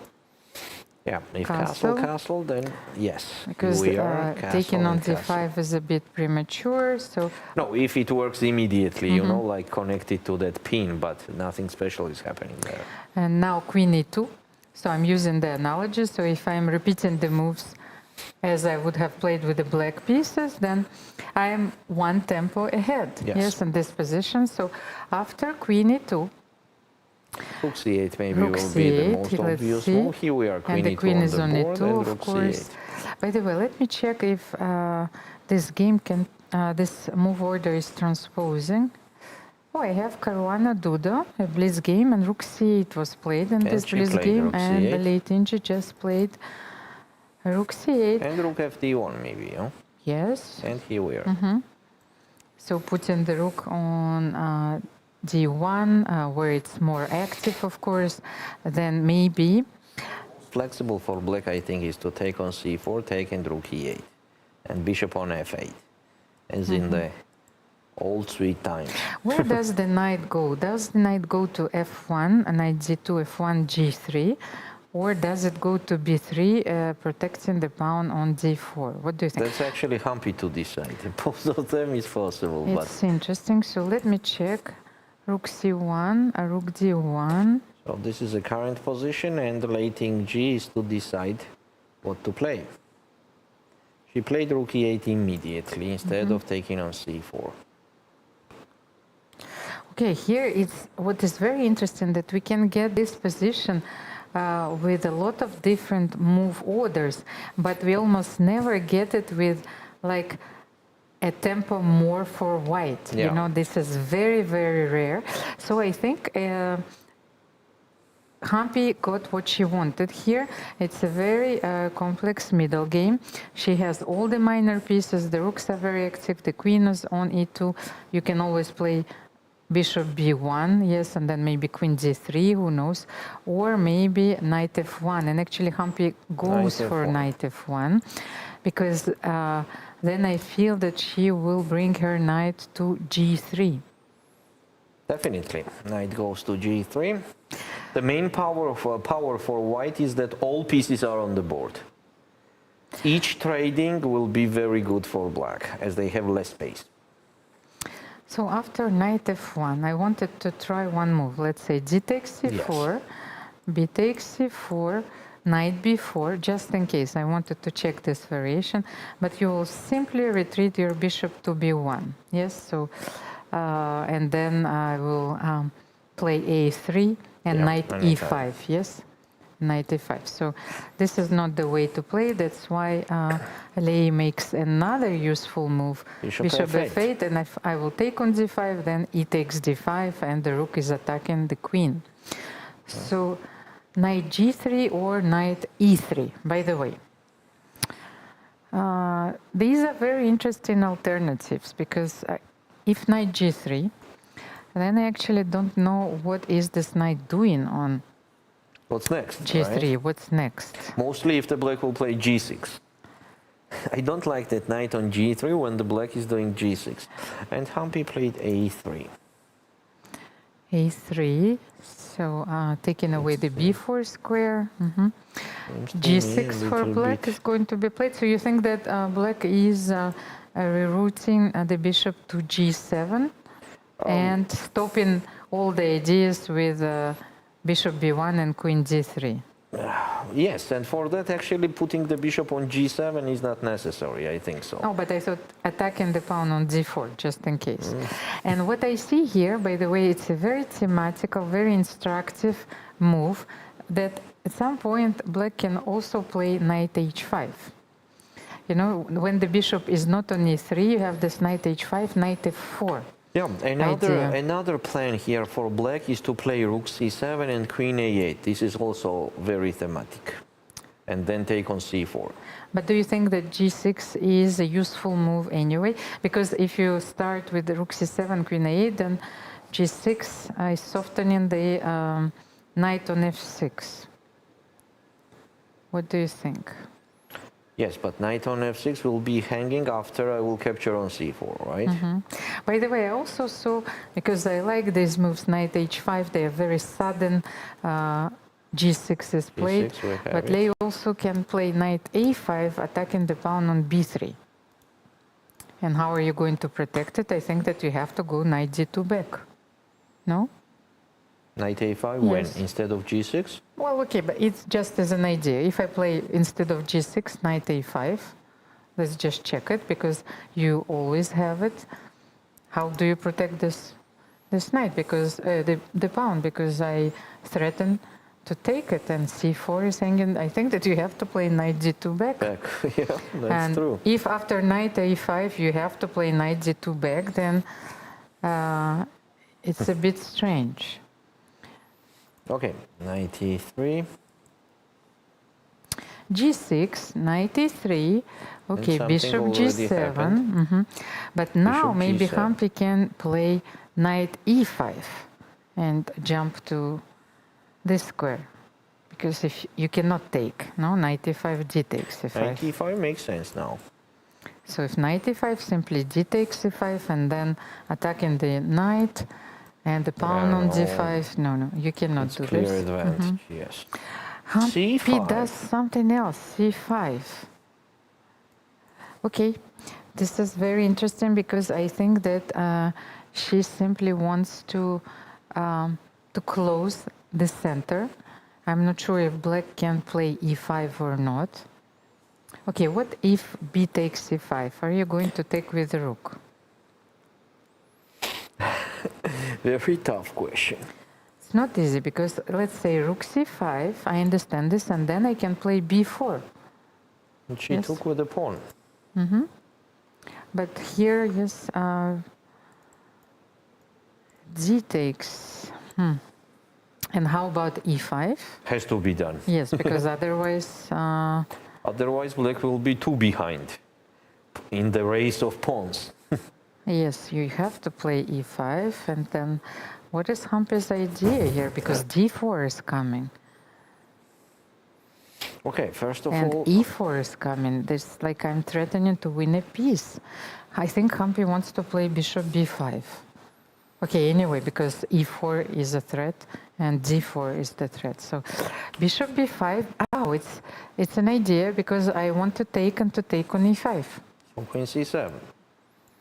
Why not D4? I was thinking more about D4. Oh, the knight C4, knight D6. Yes. Okay, maybe let's show it. Because queen C7 was not my first try. I thought that D4, but knight C4. Okay, we are going to have a very unbalanced position with the powerful center for black. But Hampi is going to get a lot of important squares and maybe the on the same outpost. time, powerful queen side she has, right? White has a powerful queen side. Still, in this position, I think E5 is just necessary to do. Otherwise, the position will be too tough for black. Because I think that white wants to play B4 here. Yes, after B4, B5. B4, position will B5, be- and then taking the control of the dark squares. Okay, this is a very, very interesting position. We are going to have a fight, Valerie. That's a fact. That's a fact, and Hampi has to win. She can throw herself at her opponent. And she actually got what she wanted. She has 3 extra minutes compared to Lei Tingji's clock. And on the same time, a very unclear and complex position on the board. So E5, one more time, E5. We don't see anything else, and she did E5. Yes, and I don't see anything else than bishop B5, just pinning the knight, because bishop A6 is also possible, but you're not threatening anything. Maybe I can simply take and queen A6, yes, and then D4. Maybe bishop B5 is more precise. Yes. What about bishop C4? Does it make any sense? But then you're taking away the square from the knight. I was bishop C4, I will play D4. And attacking the F7 square makes no sense at all. Or maybe it does. You want to play knight G5. Okay, let's see. Hampi just played bishop B5, D4 is on the board. Okay, then what about knight C4? Lei Tingji has decided that she has to make concessions. She has the pawns on D4 and A5, but knight C4. No, I like white's position much more. And the thing is that you cannot push E4, G3. Yes, the pawn on D4 Yes. will fall. Okay, so In knight case of C4 is E4, going to knight D6. How can you stop the knight? Bishop F8? But then the pawn on E5 is going to fall. Yes? That's true. Okay, but then the C5 pawn is hanging. Okay, it's a mess. It's a wild position, and it's going to And be... bishop F8. We have bishop F8 on the board. What I wanted to say that it's going to be such a fight. Maybe Hampi can protect B4. Or she can Why take not? bishop c6 and knight e5, but then I feel that I like b4 to keep the complications, keep that pawn on c5. Well, black could not push e4 as the d4 pawn is hanging. So why not just simply to play b4? it's like, what's an unusual structure? So we have this pawn chain, and actually, what if black plays knight d5? After e4. Yes, knight g5, and then I want to support this pawn by f6. If I'm not losing everything immediately, if I will be Okay, able knight takes e5, c takes e5. Then what are you doing? I don't know what I'm doing. Maybe f6? Yes, but I'm trying to calculate if knight c6 with tempo. Yes. This is what I was planning. Knight takes d6. No. White is better here. I think that. So after knight d5, you can simply take on e5. Okay, but first Humpy First, she has to play needs to b4. make a very important choice. Is she taking on c6 and taking on e5 here? Because let's see, that's an alternative. Or if she will defend the pawn on b4. Let's say bishop c6 here, and then bishop c6, and I can take on e5. Yes, knight f e5. Can you take on c5, by the way, here? Because I can see that your bishops are not stable, but maybe... and the Yes, pawn, but yes. after And knight c6, what to do with d4 pawn? maybe start with b4 first. Yes, also. I need to get rid of your bishop on c5 and then knight c6. What do you think? Yeah, sure. Okay, so this is also a very interesting alternative. But queen d5, I think, makes more sense there. Oh, queen d5 attacking, yes. So not, take on c6, take on c6, and queen knight d5. takes, and queen d5. Okay. Mate in one, ladies Mate and in one. gentlemen. Yes, I have to do something about it. And so if I play queen f3 here, I cannot play. Yes, you will take rook e5 and you're winning. And Humpy b4 is does on it. the board. b4 is a very important move here because she keeps the tension on the board and she's keeping all the threats after this move. That's true. b4, and actually Leigh was probably trying and spending all her time and she was trying to find out what is she going to do if you take on e5, and Humpy does not change the character of the position. Yes. It doesn't become concrete yet, so she plays b4. Now Leiting G has to choose how to support that pawn with knight d7 or maybe active knight h5 idea.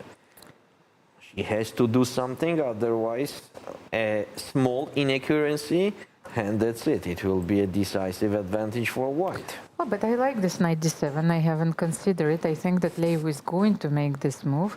Knight d7 protecting the pawn on e5. And she did it. No, knight h5. Oh, knight she decided h5. to go active. But what is the difference compared to the line? She wants to play... Knight f4 and g2 pawn will be hanging. No, but if you play knight d5, knight d5, you also had this move, yes? I think we simply didn't consider it, but knight d5... Yes, let's consider here what's going on if white takes on e5 and maybe we'll find out the difference immediately. But which knight? Knight f takes e5 is what we are doing there. Then maybe queen d5 first. Yeah. Yes, so we are looking at g2. Okay, so first take on c6 then, after knight h5, first take on c6, take, knight takes e5. No, but maybe I will jump Knight to f4 f4 first. intermediary, yes. No, but But the same was on knight d5, right? yes, but So I what's don't the want. difference? I don't want to take on c6. No, it's a very complicated line. Can we take on c6? Okay, I don't want to play g3. By the way, I'm afraid to make this move here after knight h5. No, I don't think that Humpy should do it because you are weakening all the light squares and. And on the same time, black can simply play f6 and support their everything, you know? And f6.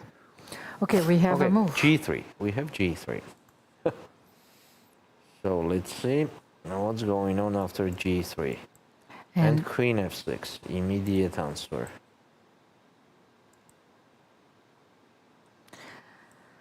So queen f6, targeting the knight on f3. But what about knight d2, knight d4 with tempo? And But which knight? I'm afraid to look at those knights. Oh my God! After knight So knight fd2. fd2, so not even... Okay, she's keeping the knight on c4, just in case, of course, and knight fd2. The position for black is too tough. You think so? Yes. Because After knight Hampi wants to e4. play f3 and knight e4? I'm not sure about f3, but knight e4 for sure. And then knight g6. Yes, Okay, queen it's e6. just- Let's It's winning the game. anticipate. Queen e6. Knight e4. Anyway, yeah. And threatening knight Knight g6, d6, winning yes. the exchange. Can I play here? I cannot even play queen d5 here, by the way, because you have maybe queen h5, who knows? Or even immediately knight g6. I'm not losing anything, no? Knight Oh, you d6, are knight actually winning. d6. But I don't have a jump here, you know? Let me Where? find somewhere. That bishop is also hanging. Yes, knight b4, you will take on b7. Yes, everything is pinned. No, this is winning. So queen e6, So knight lating G e4. is a very difficult situation. So lating G is in trouble here? Yes, she is. Let's say queen e6, because knight e4 is coming with the tempo anyway. Queen e6, knight, Knight e4. e4. And maybe it's time to give up that exchange. Okay, but this is... a6, for example, at least to Simply- grab that bishop. Okay, bishop a4. Okay, And then I will play knight g6. then I agree. I wanted you to take. No. It's like I agree with you. Hampi got everything that she wanted and then she needed in this game. And she was able to gain her composure after Yes. such a difficult loss.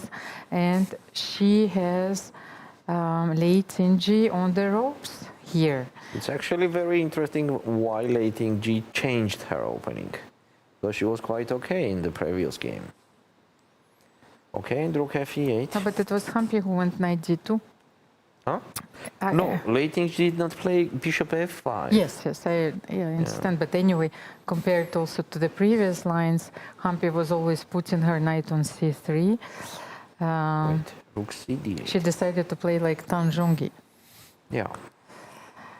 And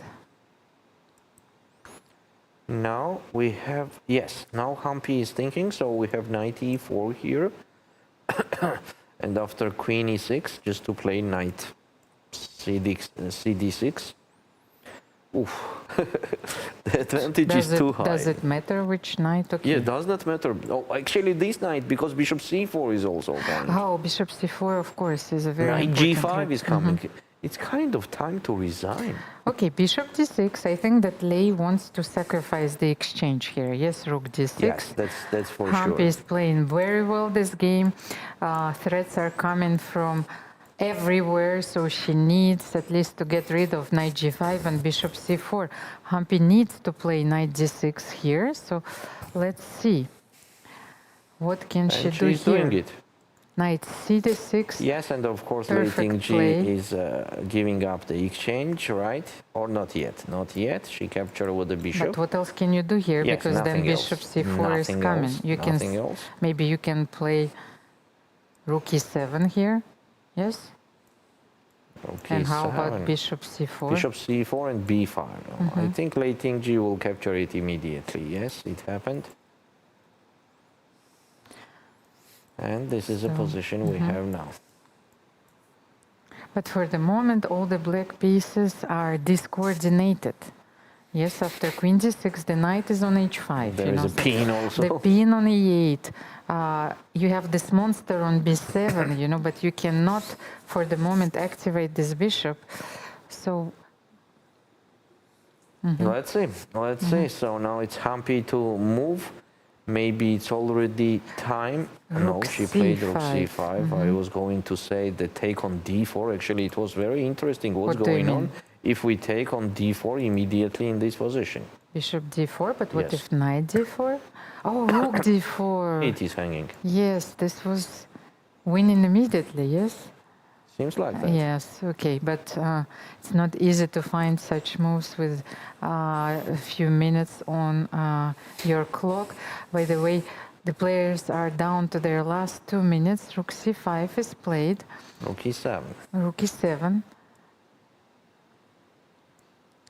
So maybe now I can take on c6.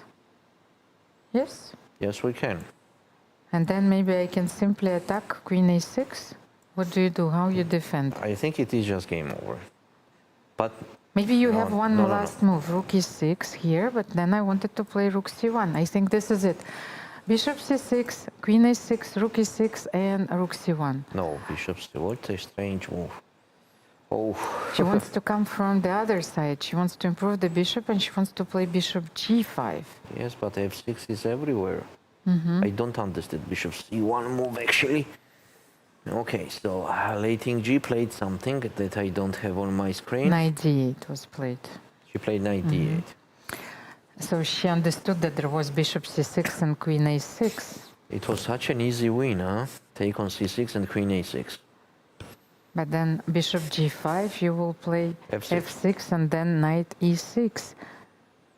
Oh, maybe the tables are about to turn here because Hampi still has an advantage in this game. Yes, but the things are much more difficult than it was few moves ago. Maybe she needs to play bishop c4 here. I'm not allowing you to play knight e6 and f6.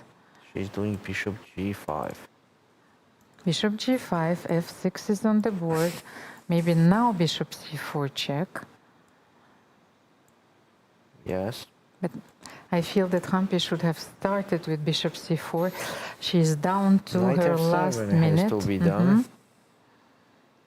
Knight f7, and this knight is very important. Yes, she is playing No, she a very did king important g7. defensive role.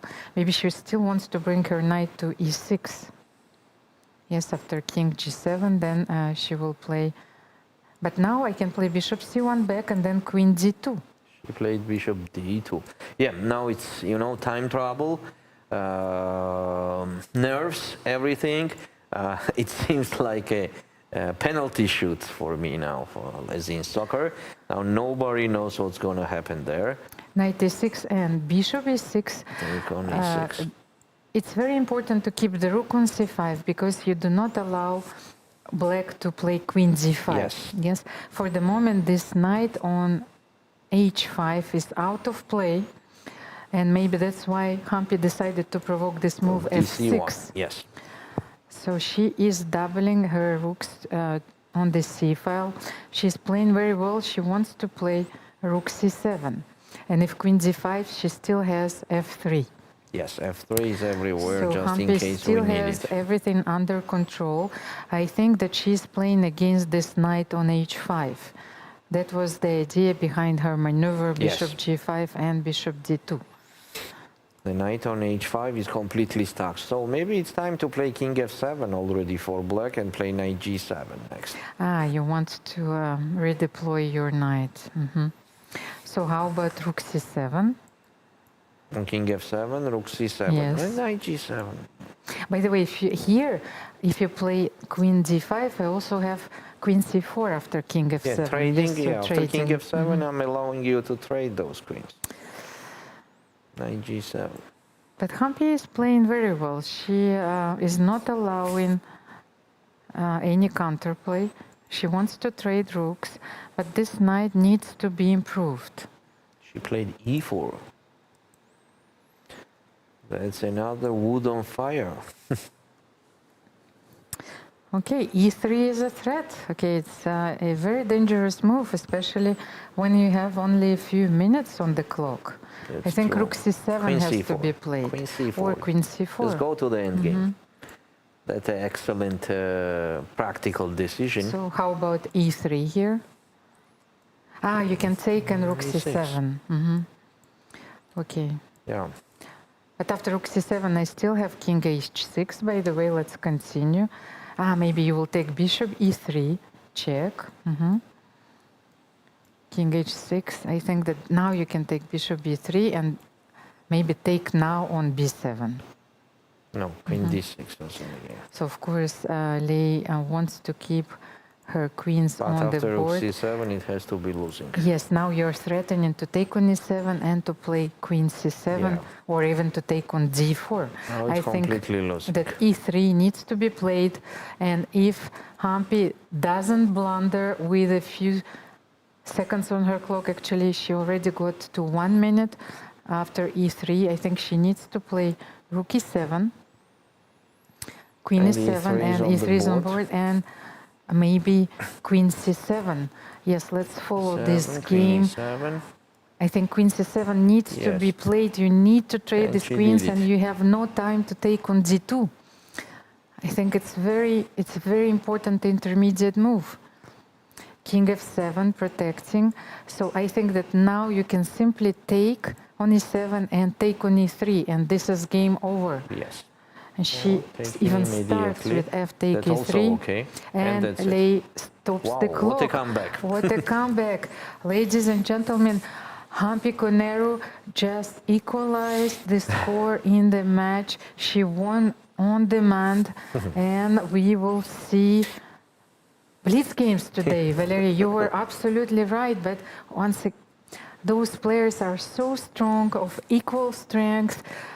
Lei Tinji won convincingly with the white pieces, and Hampi Koneru Hampi got the bounced correct back. opening. Yes, You know, and she just got the correct opening. she played very well. You know, Yeah. she just, I felt that in this game, Lei Tinji didn't have a chance. She didn't Yeah. stand a chance in this Yes. game. Okay, what a powerful comeback from Hampi Koneru. So, stay tuned.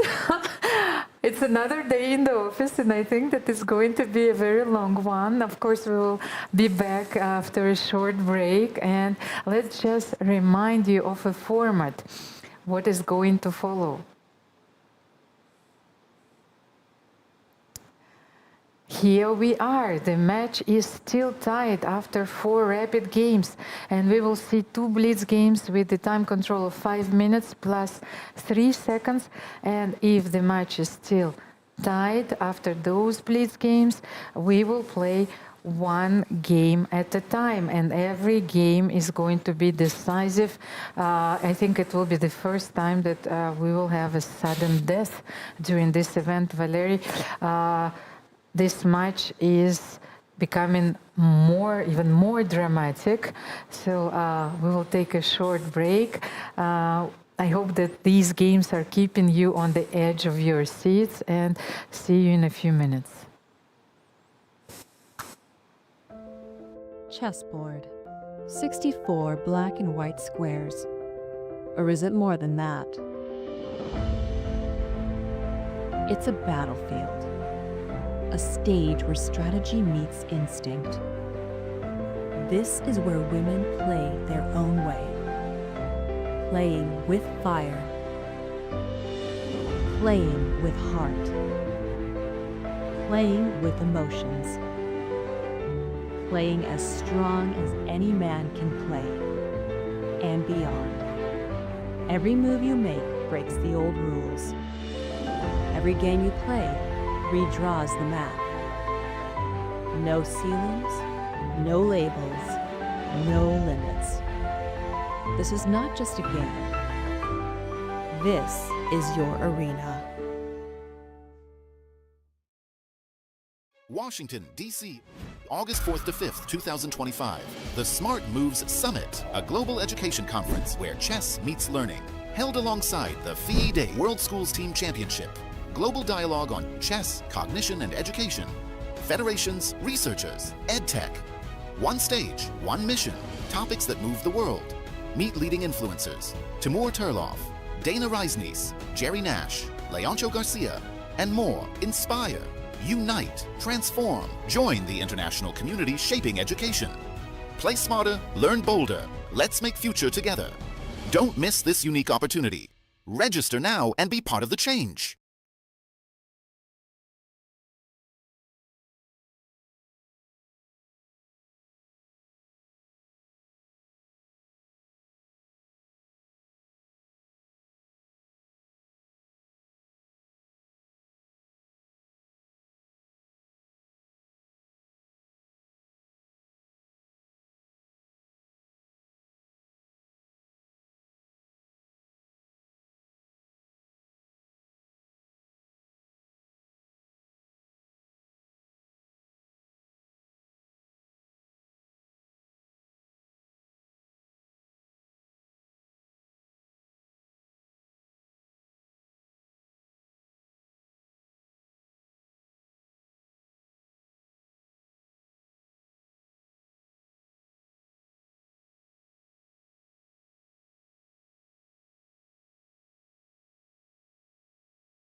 Ladies and gentlemen, welcome back. And this moment is a crucial moment in the clash of two chess titans, Hampi Koneru and Lei Tinji. They will play their 7th game, Valerie.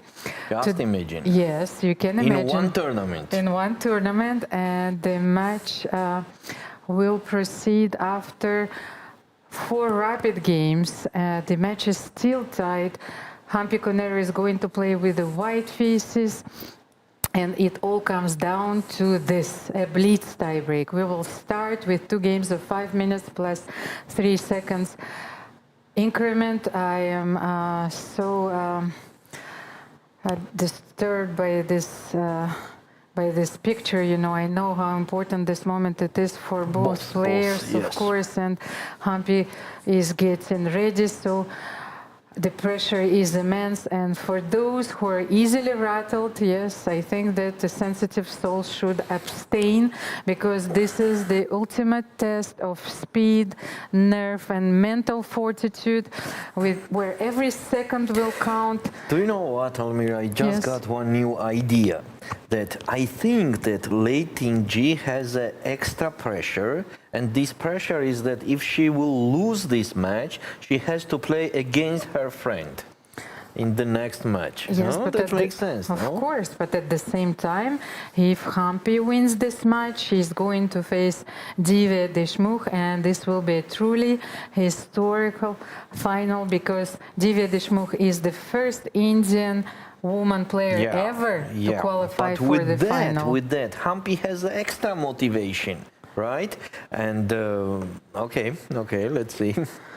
We will find out. Today the games are about to start. I'm not sure that with this time control we will be able to monitor everything on the board. Yeah, that of will course, be difficult. We will try to do as much as possible. To comment on the actions, to highlight, yes, the key moments of this game, and maybe after the game is over, because I think the next game will start in 5 minutes, we will be able, yes, to analyze the game Let's a see little how bit. it goes. So you have, of course, the official photographer in front of your screen, and you see the change in their postures.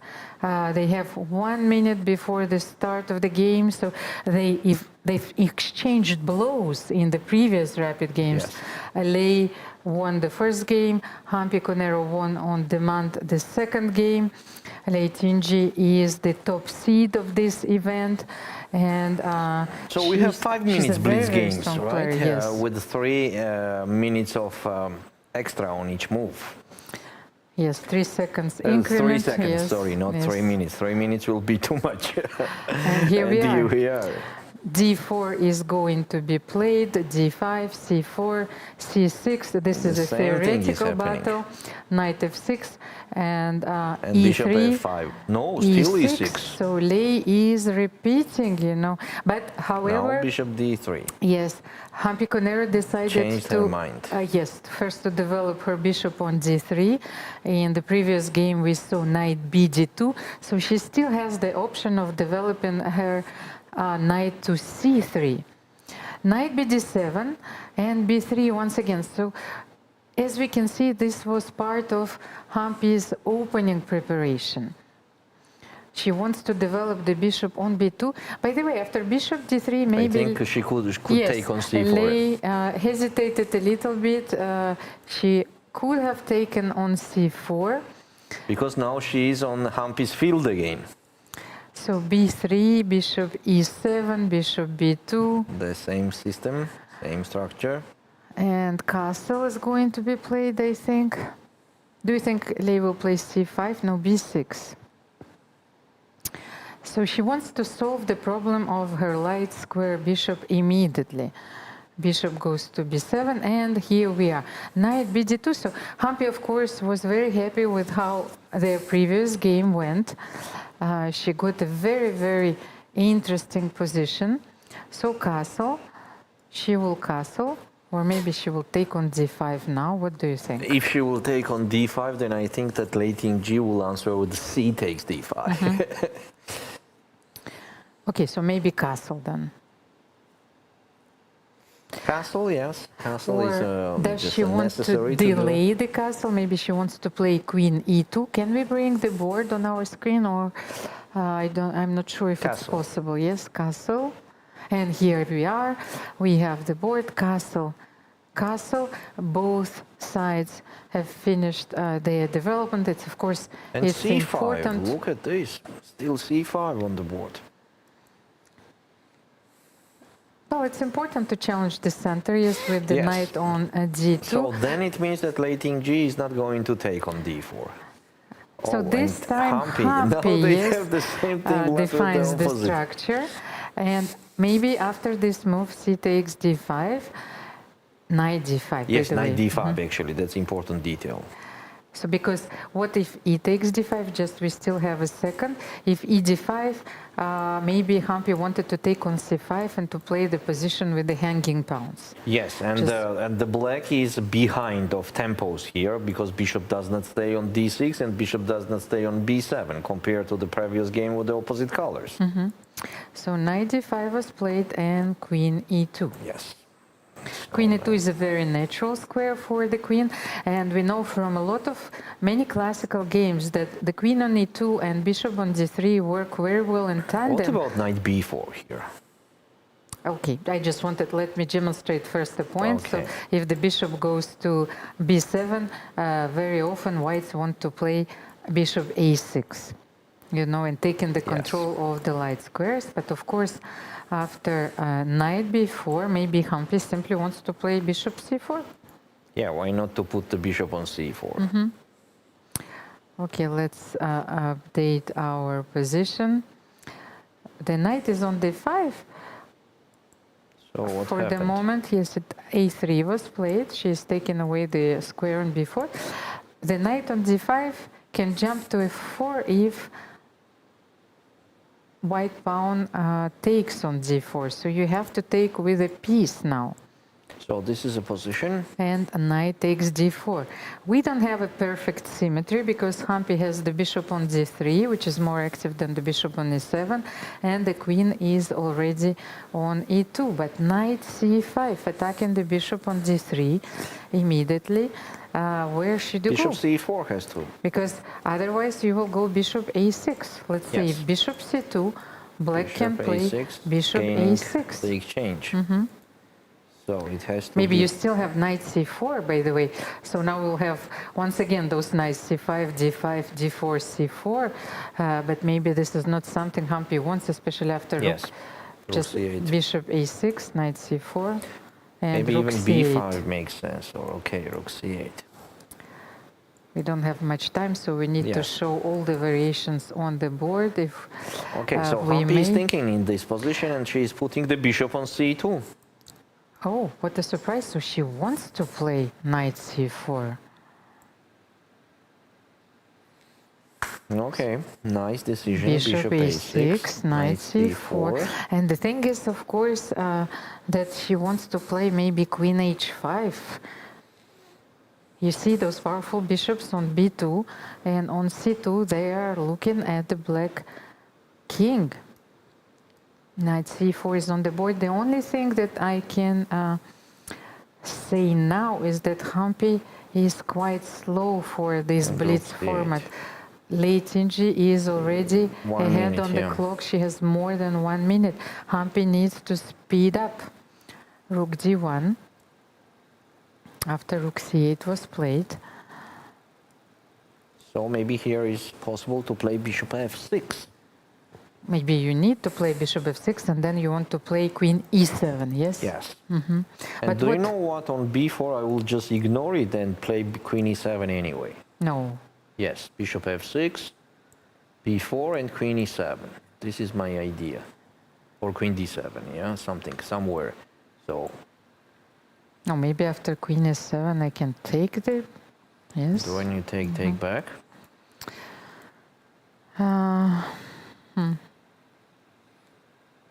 Yes, yeah, and there I'm is... getting the Yes, piece back. I can protect all my pieces. So, but why not queen c7 Instead of, instead of bishop f6? Lei is taking her time now because I want to get rid of this pin And I want to play queen c7 immediately. Also, if you will play e4 here, then I will have this very important jump, knight f4.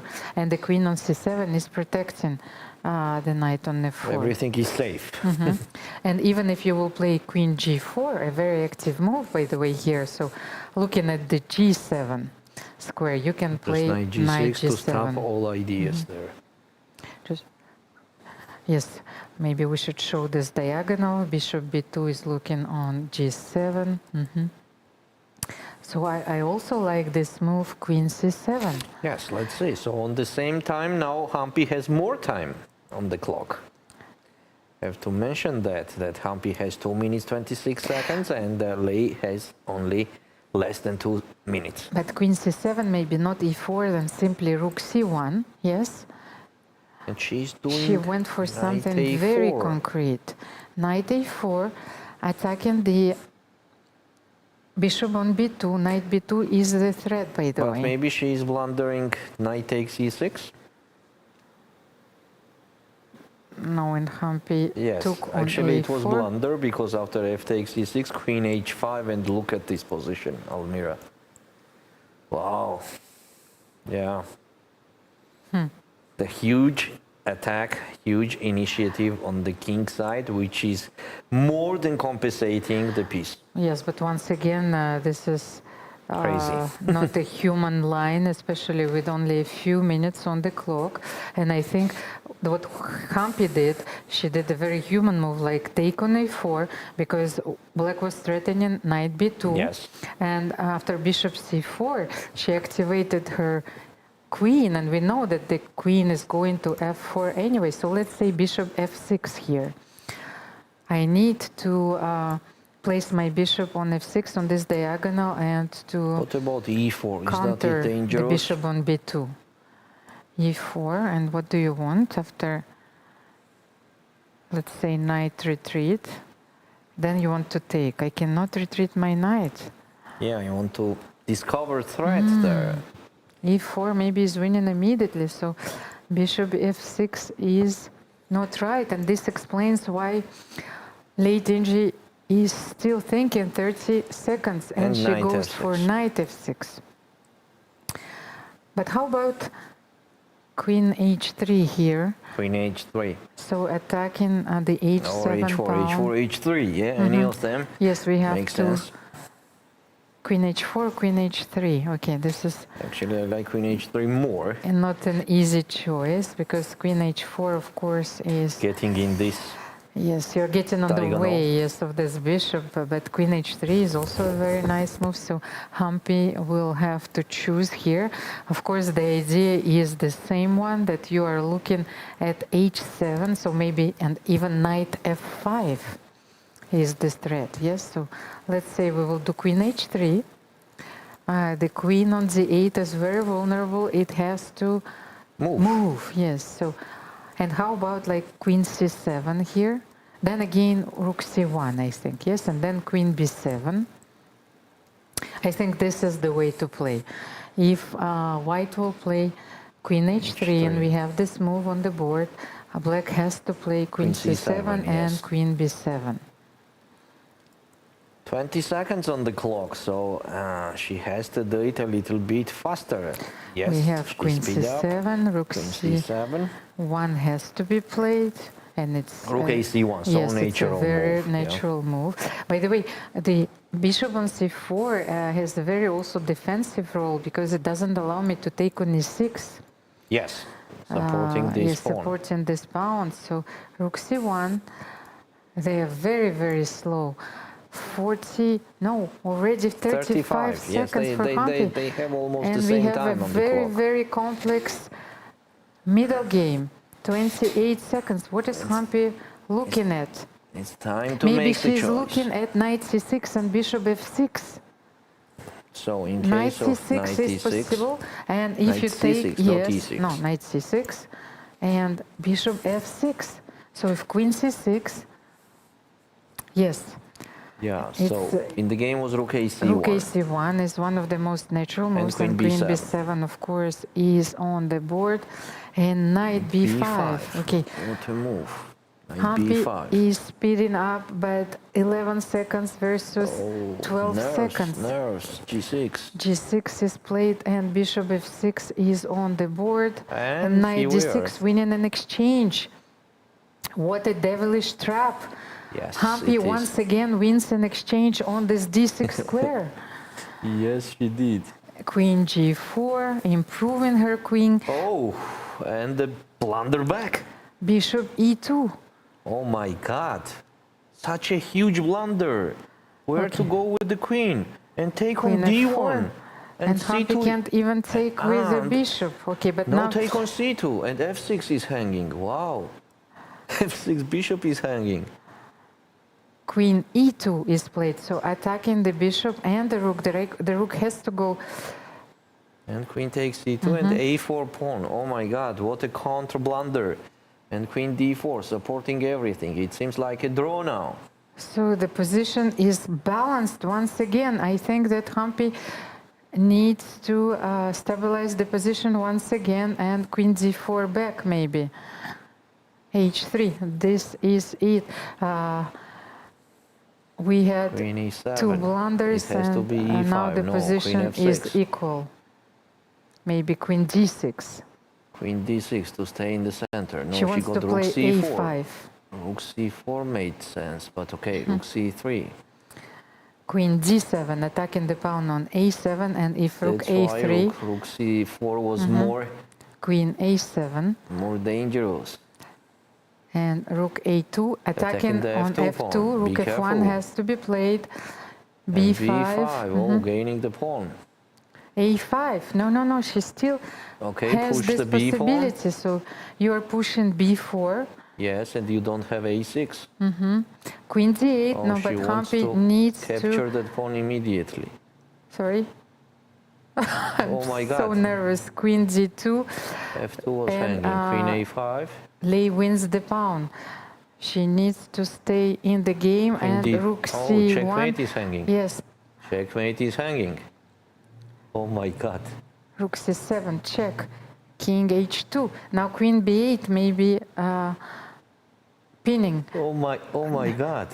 That the rook was almost on a7. Queen d7. And white is winning White the is game. winning now because after rook c8, Oh, what a Hampi dramatic is game. winning the queen on f8, and nerves have decided What a dramatic everything in this game. What a dramatic game. Now the position is absolutely winning. Hampi needs to push the h G4, pawn. yes, Yes, and g4, and h4. So Hampi is completely winning the position. Yes, that's kind of. I mean, now it's not anything to worry about connected to the time pressure, because here is a very easy life for white. So Hampi could calm down and just continue doing her job as she was doing it perfectly. By the way, what a dramatic game that they both blundered the exchange, but later, late in G made a huge mistake that cost a point here. And Lei is trying to hold this position, but this is not a fortress. That's not a fortress. Hampi is and could going not to be. gradually improve her king, and then she will take away a few squares from the rook. Somewhere it's necessary to play, King to push the g7, pawns and now queen c3. and to push the pawns. Okay, king f4. Oh, even yes. The Even king might goes to f6. yes, maybe will decide this game. So the rook has to stay He on stopped b5. it. Queen c6. The rook is not stable, of course, on the 5th rank. You have to go now back. King e5 is facing king g7. So let's see. But maybe king e5, king g6, and king e7 anyway. So maybe g5 first. Okay, Hampi is trying to take a few squares away. Rook a8, then maybe queen c7, now taking away the a5 square. She decided to go back and she will choose another plan. h5 somewhere has to be done. h5 is, oh, she played g5. I told you that g5, I think, has to be played because you need to secure the f6 square. Oh, So wait. king g5, rook b5 is not possible, and Hampi will play h5. Rook f8, What about f4, f5? queen is 7. So f6 can be played, of course. Queen Okay, f6 check. and king h6. This is it. What a Yeah. beautiful king's march and a very Wow, what a technical comeback win in at the total. end. Yes, but it was such a dramatic Blitz game, Valery, because it felt like this game could go either way. Yes. So while we still have some time, because I think the next Blitz game will start in a few minutes, maybe 5 minutes, let's bring this game on your screens, because we've missed a lot of things. I think that let's highlight the key moments, yes, of this game. Let's take a look and let's start from the beginning. Maybe not from the beginning, but No. I think because, yes, let's Okay, start at least from where we stop. because I think when Hampi played Queen G4, you know, things started to get very chaotic because the players were very low on time here. Queen H3. Yes. And what did we have here? Because Queen like, C7. Queen C7, yes. And Queen Rook C7. AC1. It was Queen H3 and Queen Because C7. like I don't even have the moves of this game, so like I will let you yes, know. So let Queen me was know. on H3, Yes. not H4. So Queen H3, Queen C7, Rook C1, and Queen B7. Yes, Queen B7 and Hampi here. She provoked this move G6 because I think that Lei blundered with this move G6 here. But that, how did it happen after Queen B7? Knight B5 was the last move. Knight B5, yes, and here Lei simply blundered with this move G6. And So what to do here for Lei? because Bishop F6 is hanging. is a huge threat. Can we do something here? Bishop F6, let's just show it maybe.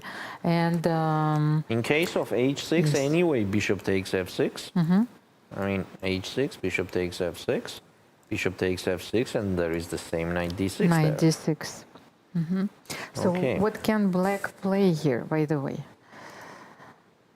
Maybe there is no other move because like Bishop F6 is a very What important about threat. Bishop B5? Bishop B5, Bishop F6, and you right? want to take on C2, yes? Take on C2. Now you have to take on C2, Yes, right? but then you want to Bishop take A4. on A4. Okay, Oh, this is very interesting, yes? what a nice things happening here. Okay, but maybe once again, take on A4. No, this seems to be Okay. normal. Take on C2. Yes, take on C2. I have the position on the board, but it's still not clear to me what to do. But like we are looking at this and we have the double attack, by the way. Both of us are completely blind, but it's so Queen hot. G4, oh yes, my God. it's so hot in our broadcast room. Queen because G4, Queen G4 attacking the checkmate G7 hanging, and when you take yes, on and F6. attacking on So A4. what to do with Black then on Knight B5? Maybe then Knight B5, it was already the critical moment where Hampi simply Creates a big had trouble, the yeah? advantage, yes? So how did the game proceed after this? So after Knight B5, it was G6. Yes, but then Hampi took on F6. This I remember.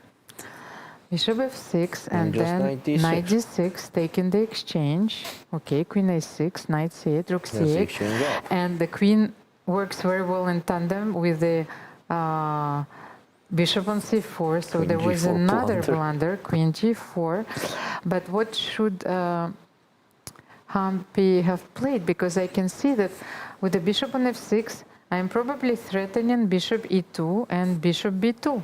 Maybe I'm So winning maybe the Queen exchange F3. back anyway. Queen what is F3, the Bishop B2, right? Yes, B2, Queen Rook F3, D7. Queen F3 attacking, yes, I understand. Because this if is, you play Bishop E2, I will just capture on F6 and capture on D1. You could not take Yes, here yes, because of Rook D8 checkmate. Yes. Okay, so this is the difference between... Queen G4 and Queen F3.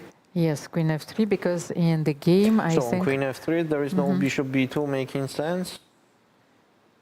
No? Maybe? So Rook Let's just D7 find out. Rook D7 attacking could be the... even E5 or Rook F8. Oh, that's too complicated. Yes, but Rook D7 and then you come Rook B1. Yes, so you're taking away the Rook from Yes. D1. That makes sense, yeah? And White is still exchange up. Okay, so let me just update the game because I hope that now I have the moves, all the moves Okay, here. so The game was Queen G4. Queen After G4. Queen What a G4? game, you know, it's like Yeah, late King G got back the exchange. So Lei Qingji finds herself for the first time in this match with her back against the wall. Yes. So Hampi bounced We'll back. take on D1, take Queen E2. So let me just find out where was the next critical moment, because we felt that Lei could have something. By the way, Yes. she won a pawn. Yes, here. Just a second. So how did we go here? B5, A5, Queen D8. Maybe not Queen A5, but Rook takes A5. After Queen No, D2. but Queen D2. But was it necessary? Why did you play Queen D2 here? Here, that's the moment. Because while the king is still on G7 and the queen is controlling D4, maybe Why Rook not Rook A5 takes A5 here. immediately? Yes. So Rook A5 here, and then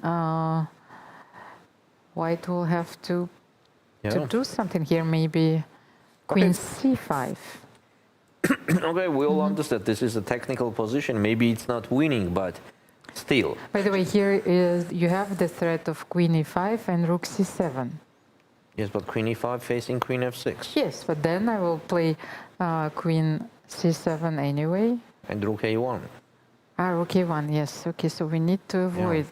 Okay, so was not it possible to do the same after Queen D2, Rook F1? Because Queen A5, I think, was the critical moment when the black capture with the queen on A5, instead of that to capture with the rook. But no. Maybe the same thing. Queen It will C5, not be right? easy to convert this Correct. extra But pawn. after Yes. Queen takes A5, that was in the game. Queen D4 follows, and the king is in trouble. King is in trouble.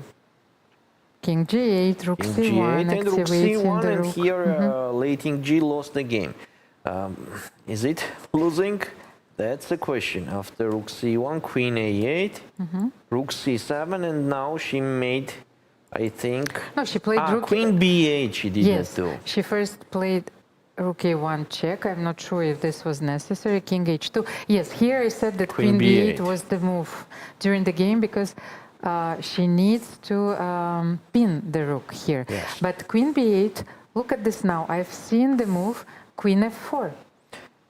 Queen F4. Because I thought that actually Queen B8 was a very good move here. But even Queen D7, by the way, the same move that in the game happened. Actually, yeah. Queen what is it B8, changing? yes, doesn't change anything. So I think that Queen B8, Queen D7 or Queen F4 is still winning. Okay, so even what- Queen D7 like Hampi played in the so game. You think that it is already losing? I mean, after King H2. We need to, so this is the position, yes. Queen D7 Queen is the threat. F8. Queen F8 with the idea of Rook A8.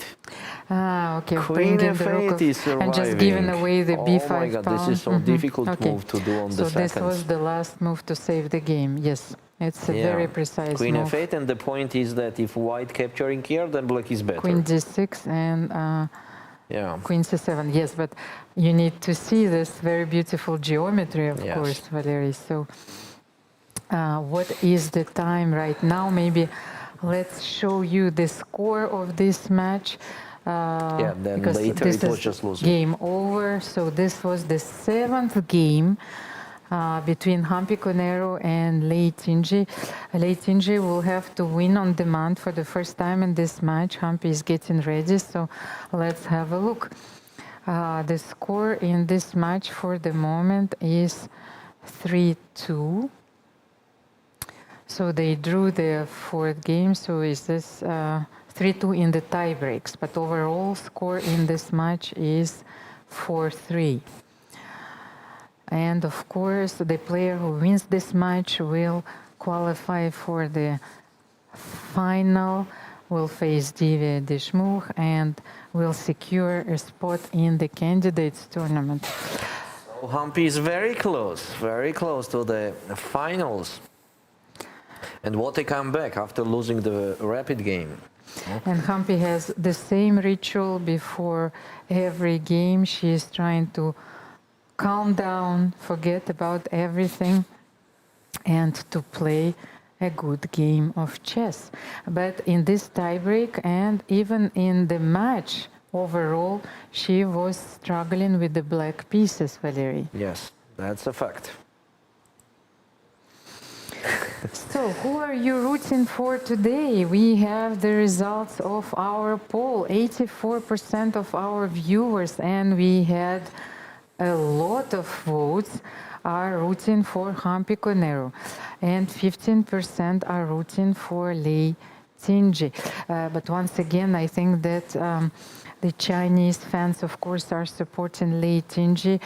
They might not have the possibility of taking part in this poll. You know, they might not have access to our broadcast. And of course, both players are national heroes. Lei Tinji Yes, they are. representing China, Hampi Koneru representing India, and she's one of the most famous Indian chess players. Lei Tinji played the World Championship match against Zhu Jun. She narrowly lost it, but she is a very strong opponent. So both players deserve to be in the final, Yes, Valerie. sure, But sure. for the moment, Hampi Koneru is leading. I think the game will start in 2 minutes. In 2 minutes. Oh, they are fully focused and ready for the game, even few minutes earlier. And this is such a different pace as we've seen, Valerie, because for the moment it seemed that the players were still in their rapid tie breaks because they were down to 10 seconds, even 8 seconds. Pieces were flying, nerves decided this game, but Hampi Koneru held her own, and Lei Tinji, she was the last one to make a mistake, because even when Hampi blundered, the game was still within the drawing Yes. margin. Yes, even though she lost the pawn on b5. Still, it was very close to it draw. was very close, and Lei Tinji was the last one to blunder. Okay, so it's time to handshake. And the game will be on. Two great players from China and from India. So one of them will face Divya Deshmukh, and the player who will lose the match will face Tan Zhongyi.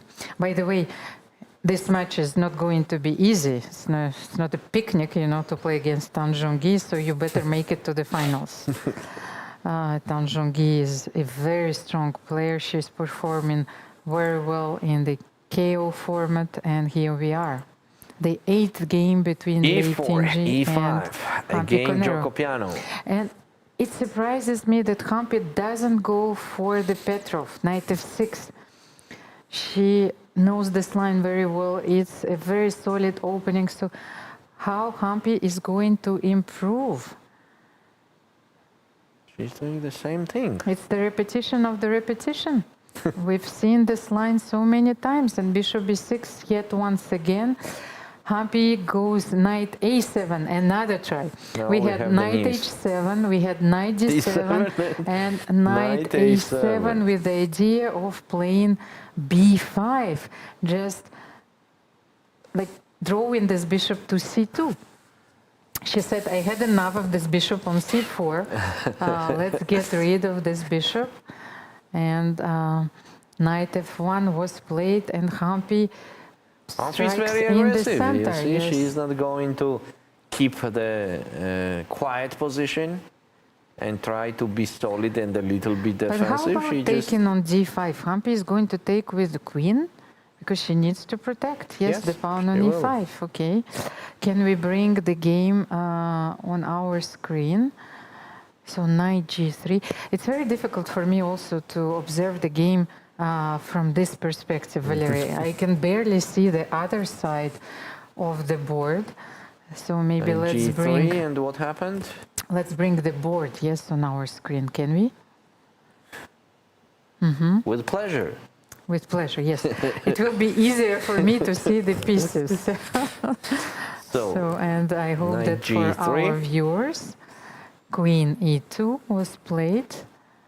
Yeah, you can see that the what was queen is... after knight G3? I don't have a move. And rook F8. Yes, we can see it now on the Rook board. F8 and Queen E2. Queen E2 was played. So maybe knight E5 is a threat, but I doubt it after the rook is on E8. So maybe bishop B3 is another way to play. Hampi needs to do something What here. about Queen D7?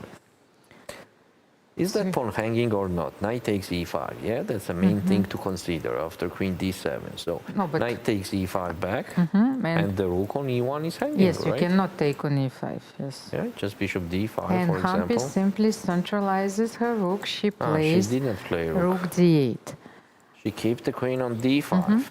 But it's a very good move because, first of all, if you play bishop b3, the pawn on d3, yes, is very vulnerable. So after my queen is going to be, it will retire to d7, yes. That's the best position that Hampi ever had against late G with black. Yes, I agree with you because she managed to improve. And for the first time with the black pieces, she is not suffering. But a3, another waiting move. I think that Lee is prepared to play b4 here, yes? Yes, b4 and then bishop b2. Okay, let's have a look. And Hampi actually denies her this possibility. She plays a4. And we have another move. Yes, let's just Okay, wait I have for to the refresh. move. Maybe it will help. I think that bishop d2 was played. Bishop d2. Yes, I think that our sensitive boards Yes. are too sensitive. I'm refreshing it. As we can see, the bishop here we was are. on d2. Bishop d2. So maybe it's time to move the queen. Queen d7, yeah? yes. And now let's consider, is it hanging on e5 or not? Okay, let's Yeah, try knight knight takes e5, e5, of course, knight knight e5. takes e5. But how do you want to take on e5? I thought that you wanted to play d4, but now after rook d8, the bishop on d2. Yes, Hanging. is So hanging, queen takes yes. e5 Queen. and there will be still what? Let's see. That's What a was good the move on question. the board? And actually, She played she queen played d7. queen d7. So it's a very good question. How are we supposed to reply after taking on e5? So here bishop b3 is very interesting, but c5 bishop is hanging. So maybe first capture on f2, capture and bishop b3. Yeah, makes sense. And you're winning the piece on Back. c2. Okay, but Yeah. this is too complicated. It's been 6 hours. And king h2. She King did not h2. capture on e5. But intuitively, you know that taking on e5 is very dangerous. So Yes. she is simply protecting the pawn on h3. But what happens? It seems now we have an amazing move with black. Let's see if Hampi will do that. This is e4. She No, she goes did bishop b3, also a good move, but But e4 what was happened just after amazing. e4? So what are you doing? If on knight e4? e4? If knight takes e4, there is knight takes you e4. want to play bishop c4, yes? Yes. And your So bishops e4. are Knight takes e4, very, very knight dangerous. takes e4, d takes e4, and bishop c4. and maybe taking on f2, yes, I understand. just take Okay, on it's just a temporary pawn sacrifice, but actually like Hampi's move, Yes, bishop b3 bishop also b3, good. of course, Good. is a very good move because you e4 simply... was just getting an advantage, you know, in the complicated position. Now But- they have, I mean, black has a smaller advantage, but solid position. But you are getting rid of the defender, yes, of this d3 pawn. Are you going to play here bishop b1? Because, Seems like you have to, right? okay, let's say bishop b3, a b3, and then this pawn on d3 can hanging. be protected. Yes. So bishop has to go on b1. Maybe I can still play knight e4 here. But don't forget that simplifying the position too much is not what the white wants. Okay, let's try bishop b3, cb3, and knight e4. So I'm targeting the bishop on c5. So just take on e4. Okay, d takes e4. Okay, so at least I got rid of this And weak knight pawn. a5. Oh, Humpy style. So let's see. We might as well witness this position. Oh, and d4 we have there. So take on b3, take on b3, and d4. So Lei Tingy is opening the position. She plays d4, but the pawn on b5 is hanging. So if you take on d4, he takes d4, I think that Lei wants to take on b5. Yes. So Humpy And has... here she's getting some chances. Yes, she has to weigh her options carefully, and But she... she captured. Yes, she captured on d4, so queen b5. The queen is getting more active, attacking the pawn on b3, but Rook e1 rook maybe. e1, let's trade one rook. No, she didn't Okay, do she that. decided first to take on c3, because she has this intermediate move, even though that the bishop on c5 is hanging. But the bishop on d2 is also hanging. Yes, yeah? but now she can take on f2. After bishop takes Yes, c3, bishop you mean? c3, bishop f2. What do you do here? Yeah, that makes sense. And maybe queen d6 next, by the way. Yes, Yes. pinning the knight. So after That makes bishop sense. f2, what is the move for black? For What white, about sorry. rook d1? Rook d1. It's okay. Can I win something immediately? Bishop takes g3 and knight e4 check. Yeah, that makes a good sense. Ah, okay, yes, of course. And then I can also retreat my queen simply Yes. to e6. That's a big advantage. So Okay, Lei Tingy captured on e1. on e8. I mean e8. So how to capture here, by the way? But it's a very good move, you know, because the rook on e1 is no longer, you know, threatened after Yes. bishop f2. So why not to capture with the rook? What's the problem? Maybe queen c5? Ah, that could be the difference. And on c takes d2, just rook d1. And Lei can win That a makes pawn. sense. Yes. That makes sense. Okay, pawn back. I mean, yeah, the material will be equal. But then b3. Yes, b3 is going to be weak, very weak. So how should we take on e8? How about queen e8? Because Yeah, that if you take maybe on oh, she took c5, with the knight.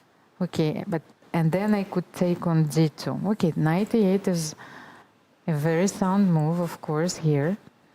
At the Yeah. same time, if you take bishop c3, the It's knight not- on the f6, knight is not hanging yes, is anymore. not hanging anymore, so you couldn't spoil black structure. That's true. Maybe that was Lei's idea. She wanted to take on f6 and play knight h5. Yeah. Now Humpy's position is quite healthy. The only thing that she has to worry about is the time. She has less than 1 minute on the clock. Maybe queen c5 here. You Still? have, yes, you have to take on d2 C takes d2 and rook d1. and rook d1. Maybe knight d4. Oh, Lei decided different thing to take on happened. c3. Okay, she wants to keep the pieces on the board Yeah, because that she we needs to understand. win this game. And look at this. The knight on c3 is looking at g7. And now you understand another Yeah. like reason behind the move knight e8. It's Supporting protecting the on G8. g7. So what about knight e4? That the square appears on e4, so maybe white has to use that. Knight e4 attacking the bishop. Okay, this is... Oh, knight d6, what a Dangerous. wonderful move. To trade another piece, Almira. Oh, you can trade, yes, Knight because d6. I felt that if the bishop has to go, let's say bishop e3. No, black is still fine. I think bishop e3 can be played, protecting on h6 and also threatening f5. bishop f4. Knight f5, so the same knight d6 is not working? By the way, blunder alert, queen c6 maybe is the threat. Queen c6 and knight e7, but I think that after queen c6 you can still take On f5. on f5 because I like knight d6 but here knight for black. d6 I also have queen c6 by the way. Yeah, okay. Then And take on then you f5 can with the take on knight. f5. Yes, let's show Or it. knight f5. And here we are, knight Here d6. we are. Now we can... okay, I wanted to say we can say that Hampi will not lose this game, but such a different things is happening in this tournament, and mostly in the tie breaks. Yes, I will not say that for now. are down to their 30 seconds, and knight d6 is a very important moment, defensive yeah. resource, because you cannot take on g7. This move doesn't exist. But okay, queen c6, Knight and she h- goes for knight h6. It's a desperate sacrifice. How about g takes h6? Hampi will take this knight and queen e2, attacking the bishop on f2, and then I think that she wants to play knight e5. Knight where? e5. Yes, knight e5. So let's say Hampi will retreat her bishop to b6, and how about knight e5 here? Here we are. So if you take on e5, queen takes on e5, and then white is attacking. On knight e5 there is winning move, rook e8, Almira. Queen she e6 played is on queen the e6. board. Rook Queen e8 was- e6 is a very, very, Also good, very good move. move, Yes, yes. because you cannot take on c6. All white pieces And are take, pinned, take. and Hampi just took on and e5. queen f5, game over. No? Rook e8. She played rook e8. Bishop c3, keeping the bishop on this diagonal, still having a few threats, but Hampi is playing very confidently. Yeah, Queen okay. d6 Now check, it's- I knight think g3. it's- This yeah, is that's it. Hampi Koneru qualifies Congratulations. for the final. She will face Divya Deshmukh, and this will be a very historic moment for Indian chess. Wow. Congratulations to Hampi Koneru, and Wow, what a brilliant comeback. of course both players deserved to be in the final, but Hampi Koneru clinched this match in the Blitz portion of the tie breaks. Valery, it's a very impressive performance by Hampi Koneru, and we will have a few words with Hampi.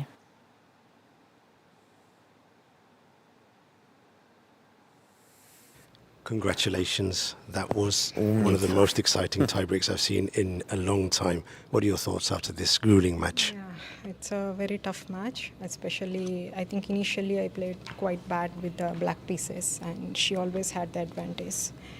And after the loss, it was a very difficult situation, but I was able to come back. I think Blit Game was very comfortable. Even in the last game, instead of bishop b3, e4 would have just killed the position. I just realized after making the move. Yeah, Blit was in my control. But you seem to be missing some tactics in the rapid games, but this final portion of the match was unbelievably well played. I played a bit shaky in the rapid. It was very tough match, and she also gave a very good fight. Hampi, Divya qualified yesterday, you qualified today. It's going to be an all-Indian match for the final. You won the Olympiad. We have the world champion who's Indian as well. What does this mean for Indian chess, especially for female Indian chess, to have the two Indian players in the final? Yeah, I think it's one of the happiest moments for the chess fans, because now the title is for India for sure. But of course, as a player, tomorrow it will be quite a tough game as well. Divya has played tremendously well in this whole tournament. Tomorrow you do have a rest day, so next after tomorrow. There are thousands of people now following the chat. Please give them a message of encouragement. Tell them what they can do to maybe one day play at your level and participate in these tournaments, especially for the girls out there. Yeah, I think for girls it's really important to always compete, and especially among the boys. It's important in their learning stage to fight with the male players so that they could improve their skills.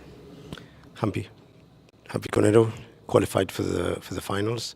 It's been a thrilling match, and the best of luck for the last game against Divya. Thank you. Thank you, Michael. Congratulations. Congratulations, Hampi definitely. Koneru.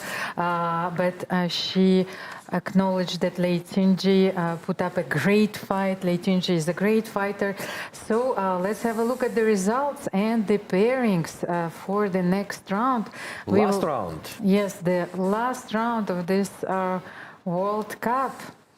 And in the final, we will have an all-Indian clash. Hampi Koneru will take on Divya Deshmukh, or Divya Deshmukh will take on Hampi Koneru. Divya Deshmukh is only 19 years old. Hampi Twice more Koneru Hampi. is 38, but what a beautiful match is ahead of us. And in the match for the third place and for the third qualifying spot in the candidates, we'll have two friends facing each other, Tan Zhongyi and Lei Tinji. Yes. This is what we have. And we have more than 12,000 people who voted in today. So thank you so much for supporting your players, for watching this broadcast. We will be back for the final episode, but before that, we have a player of this round. Valery, who is this going to be? There was only 2 players, right? Today? No, like before the round, yes. Let's have a look. For the Divya again. And the player of of course. this round is Divya Deshmukh. Second time already. Second time already, this tournament sensation, Divya Deshmukh, 19 years old. She defeated the former world champion Tan Zhongyi, and she was the first player to qualify for the final, so it means that she's the first Indian woman chess player to qualify for the final of the World Cup. One more time, congratulations. Congratulations to all of the players, the Fantastic Four, but this is chess, and especially this is the knockout format. There will be only one winner, of course, but please remember that tomorrow is a free day. So we will enjoy another round, but The day after tomorrow. The day after tomorrow, of course, the players deserve their free day. They need to refuel. Yes. We do the same. Yes, and we will do the same. It's a wrap for today. What an exciting tiebreak we had today, and see you the day after tomorrow. See you.